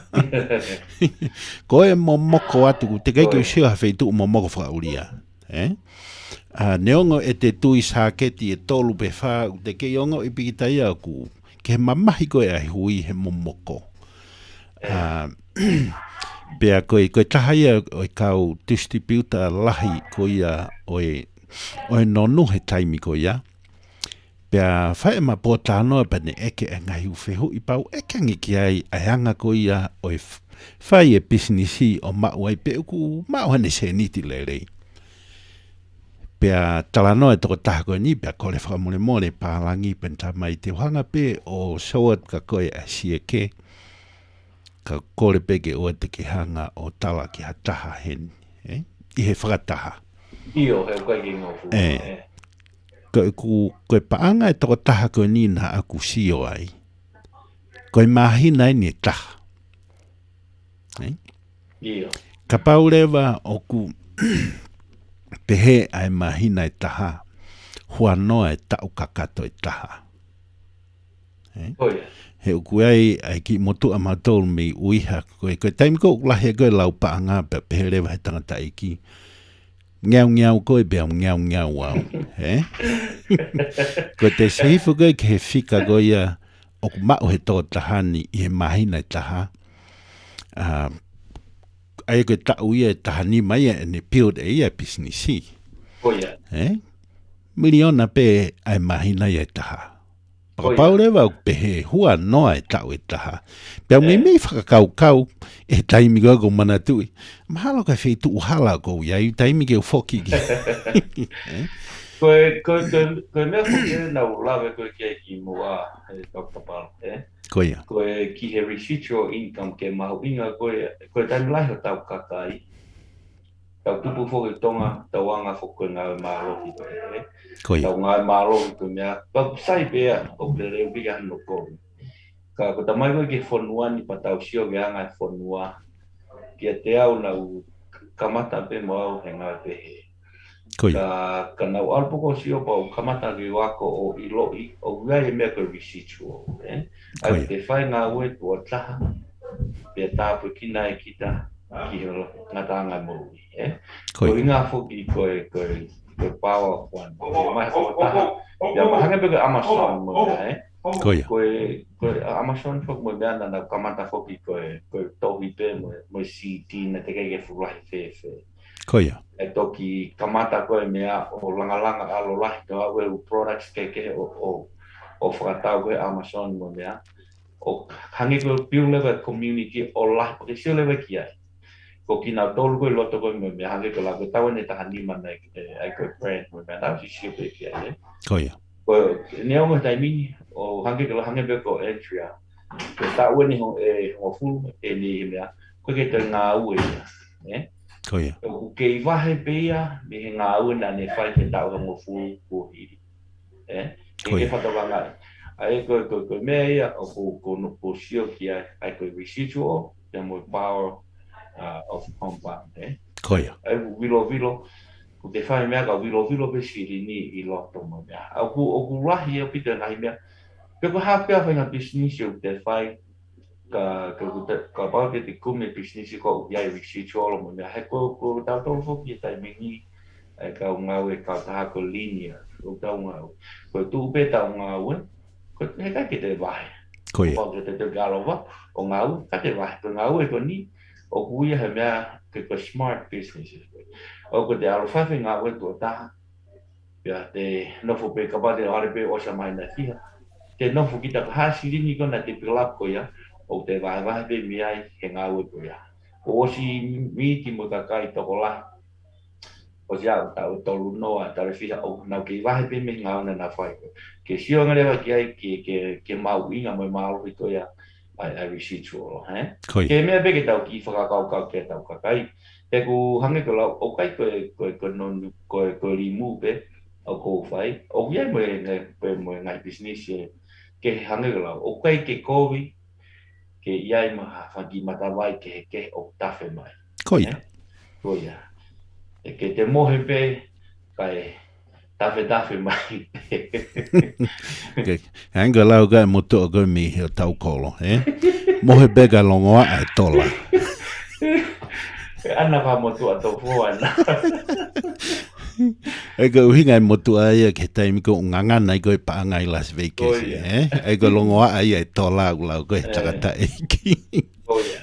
Koe anga peki tokoni at ki kakai. Nā whai he unga haku koe anga whoki as whai ko nau alake ku ohi pe, ke nau alake pe na tolu, na fai he matua pe fai pa hoko pe step ko ia Koia. ka ko ai ko 45-year matrix ni Koia. te tau ngā ue pe mi he taimi ko ia te tau toki retire he ta wono nima Koia. ai ko uhinga ko nofu mapu whakakau and when like the life that you always wanted to do he ka ke ma uia i ngau ka taha ko ke huanga tu hifo ka taha mo mea ka kuiai ai fonga o to leleia te tau sio lewa ka pau te a fonga o to leleia ko me ku ka ke tau ki o ki ai ki ai sio ki ai ko he ko me o lele ko ha me o plava he ka palangi ke nau almo pena to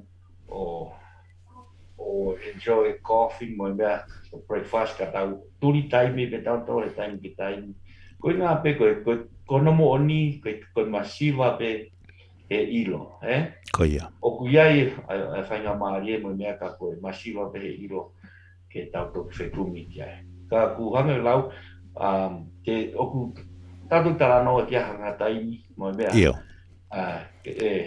Sai ke ta pōlawe ki ai ta kamata i he wiki hono tolu, pe a whataange kau mai a print ki ai. O hi he koe mea mahu inga, o seo mau peke he tangata ku asimi Florida, ku asimi Bahamas, Travel, oku lahi whoke ne event mo mea travel takai oku rea i ngā convention mo mea. Koe nai lawe koe entria ki tangata koe coach he taimi. Ka koe ki mua koe ki peo ka lawe tangata nai coach football. Ka wene tangata success i mi he tawhaki Alabama, nai coach football. Pea toki haa mi ai. Pake sio peke na tula te tāno mo o nau ilo pe. Ka whange lau, anybody can do it. Ka pau ke fie kaya moni, hungry enough. Te ke lava poko whai mea koe. Koia. Koia. Ka ku ate whamalo pito i maa po whainga maari nge ta prokarama. Io. Malo pito.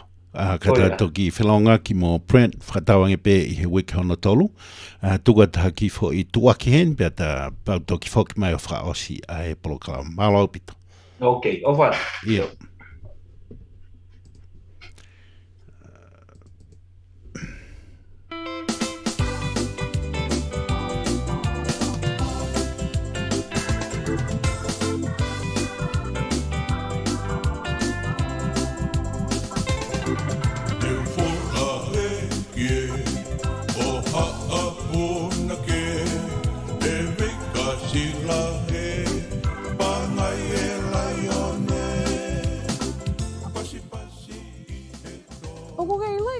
Hiva.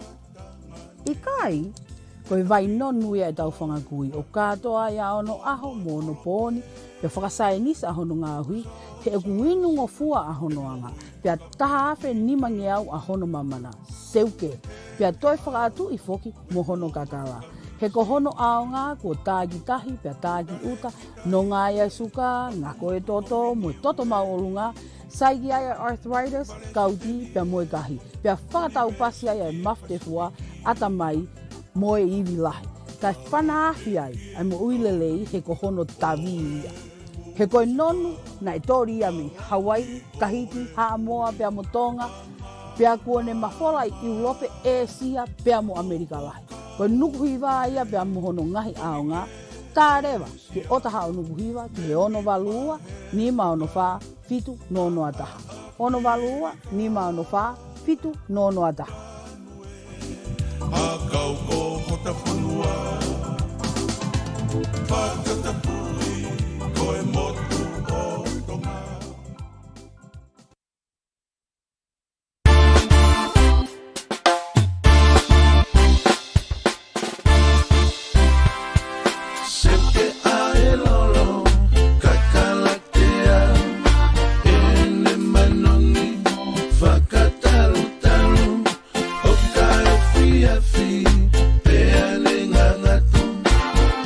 Oh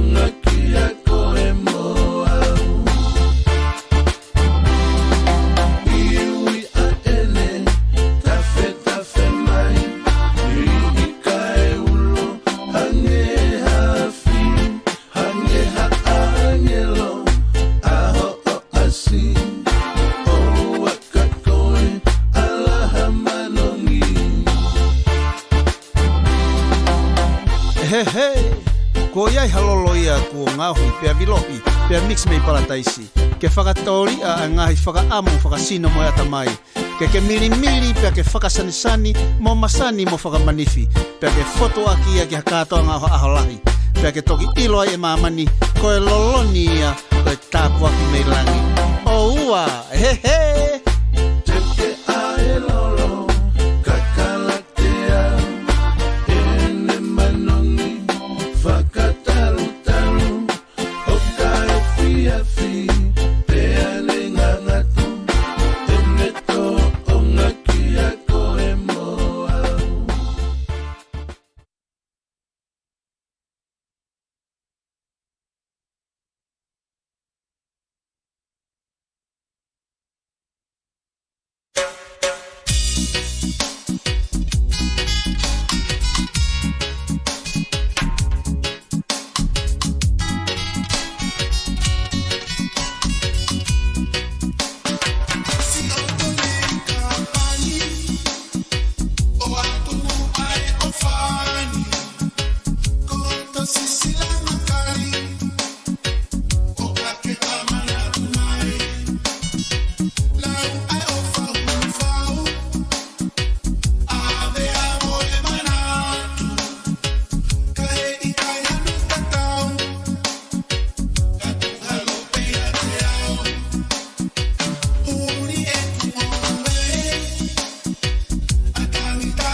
Malo pito ho ki mo e hamata pule mo ki tuku taimi ke mo mea mai ki he paenga wā ke tarifolau I he aho whakakoloa koe ni pea whamalo ki a lopeti kaufusi pea mo e polo kalama koe a whikau aki mo e rimu kau mawho ki a Andriana e kau mai I hono vahe o e hanga ko ia hono langa o e whainga pisinisi ko ia.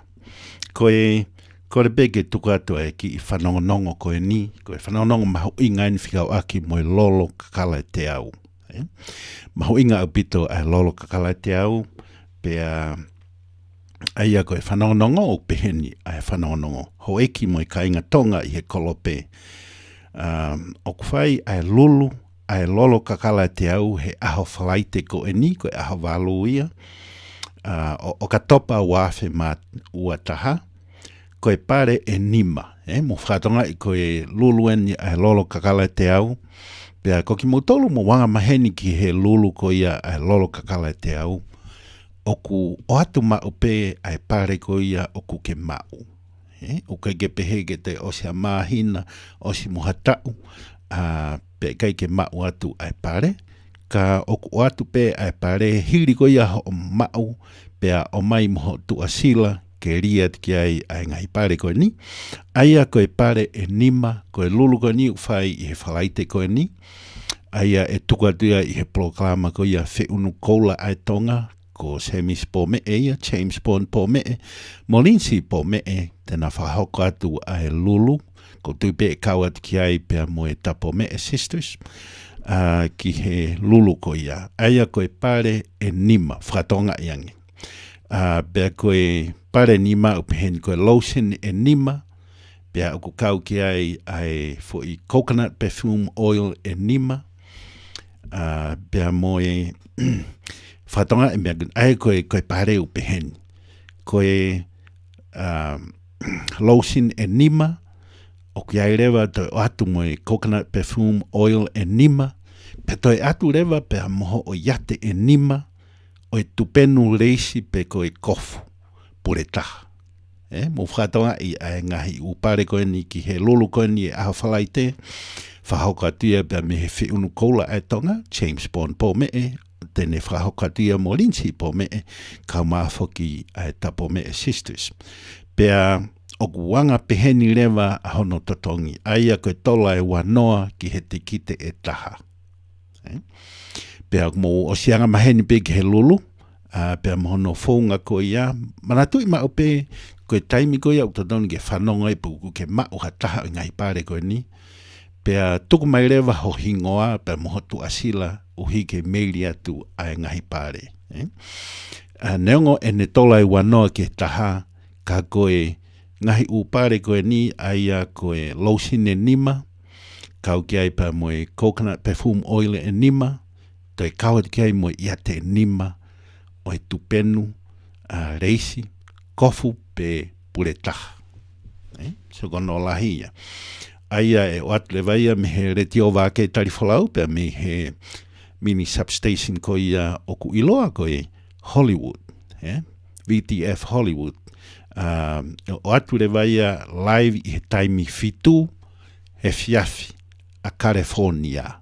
Fitu a California, ko e walu ia a Utah I he fiafi ko ia, ko e whalaite, aho walu ko e whalaite ia ko e ni. He proklama ko ia a e whiunu koula ai tonga. Ka pau ke whema o ngai whakaikiki, tā beg he whika ko ia o rinsi po me e, fitu ono noa, ono walu ono, noa ua. Pare whakatau tiki te lahi e mauhono pare ko e mono e taha, bea moe lolo kakala. Mo hanga whatonga, mo ngā aki mai a messenger, ka bau kumo I ha wheitu kehe, mi Amerikani, pea te mo lawa beo ngā aki ka bau kumo I Amerikani. Pe koe whika ena, koe cellphone ena a rinsi po me e, fitu ono noa, ono walu ono, noa ua, ka pau ke whima o ke toe eke ha ngai whehu ki ai, whekau aki pia moe lulu, ngai tikite, ka koe tikite taha au tola I wanoa ki he tikite. Koe ngai pare koe tike mau, laka ia he tola I wangeau. Oku Fia mau pe whawhanau ke ngai lulu pe ni hu tō lahi. Ai kakai whine, hoek whine o kunau maua ngai pare koe ni. Kai ke ngata pe pure taha ka koe, pe koe iate nima o e ngai u tupenu ka o ku whakareisi. Tui aki hao kofu. Teu ki he Thanksgiving pe koe Christmasi, pe koe whakausi tau, pe koe ngai taimi whai ai polotu i whakausi tau. Ko ia mo koe whikaorinti po me koe fitu ono noa, ono walu ono, no aua.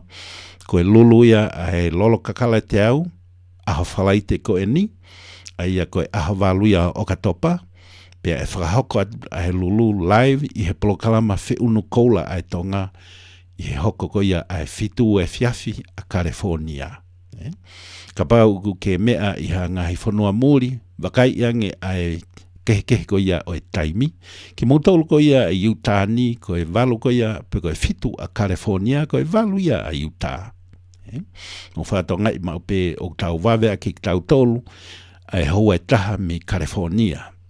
Pe ka paurewa ko mō mea i ngahi taha o ngahi state ko ia o Amerika, whātua ngai ai kehe o e taimi, ke mau, to tonu a polokalama live whiunu koula e tonga, James Bond po me e, Molinsi po me e ka maafoki a e tapo me e sisters, i he fiafi whalaite, taimi fitu e fiafi a California. Pea hoek mo i haamata pure ko e whakaosi ngaia o e tau polokalama me he lofa talamatangi, me he BYU Provo mini substation ko ia a e paenga o he wāke tarifolau.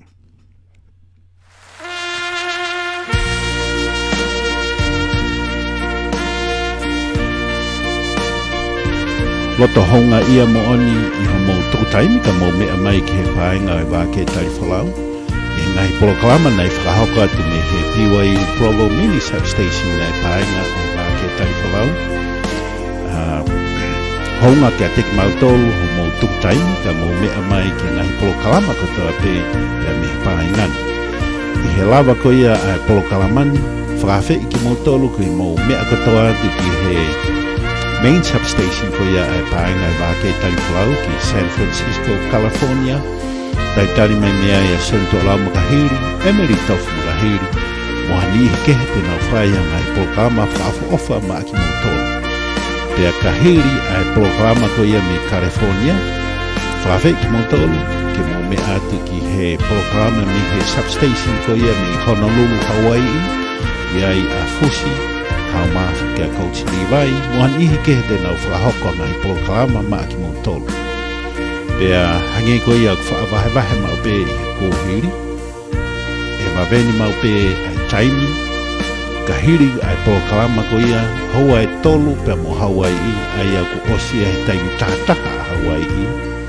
E whoki a lewa ai polokalama ki he substation ko ia i Nuka Alafatonga, pea koe ne lama ko ia ai haua e tolu, pe whaa ko ia pea mi he substation ko ia i Nuka Alafatonga, koe lava ia ai hoa ua whaa ai whai polokalama mi he paenga ai wāke tarifolau, ma au o whamiri, whakamopuna mo whakamarapuna, wahe ai ngahi mea ki he ako, mo uilerei, bisinisi, ua mo ngahi, polokalama whaafofa ko teu i me ngahi mini substation ai paenga o he wāke tarifolau. E ona angalo e re tio whakalotu e te tau whoki mai ki ai o kamata hai pongpong katoa pe, koe mui ki he ngahi tala e tau whanga kui, kamata aki ai aho e lotu, pea tāpuni aki ai lotu, pea tāpui kina ki tau tau e Sihova, tau ngahi whamiri ke mui lerei, e tau whanau ki he ako. Mau e ofalahi ke teki mutolu, o iki mo e hau tāpure, o mo tū taimi ke mau mea mai ki he paenga e wāke tarifolau, ka koe lava lerei ia ai polokalama me he BYU Provo mini substation, paenga, whawhi at ki motolo ke mo mea atu ki he main substation ko ia e paenga ki San Francisco, California.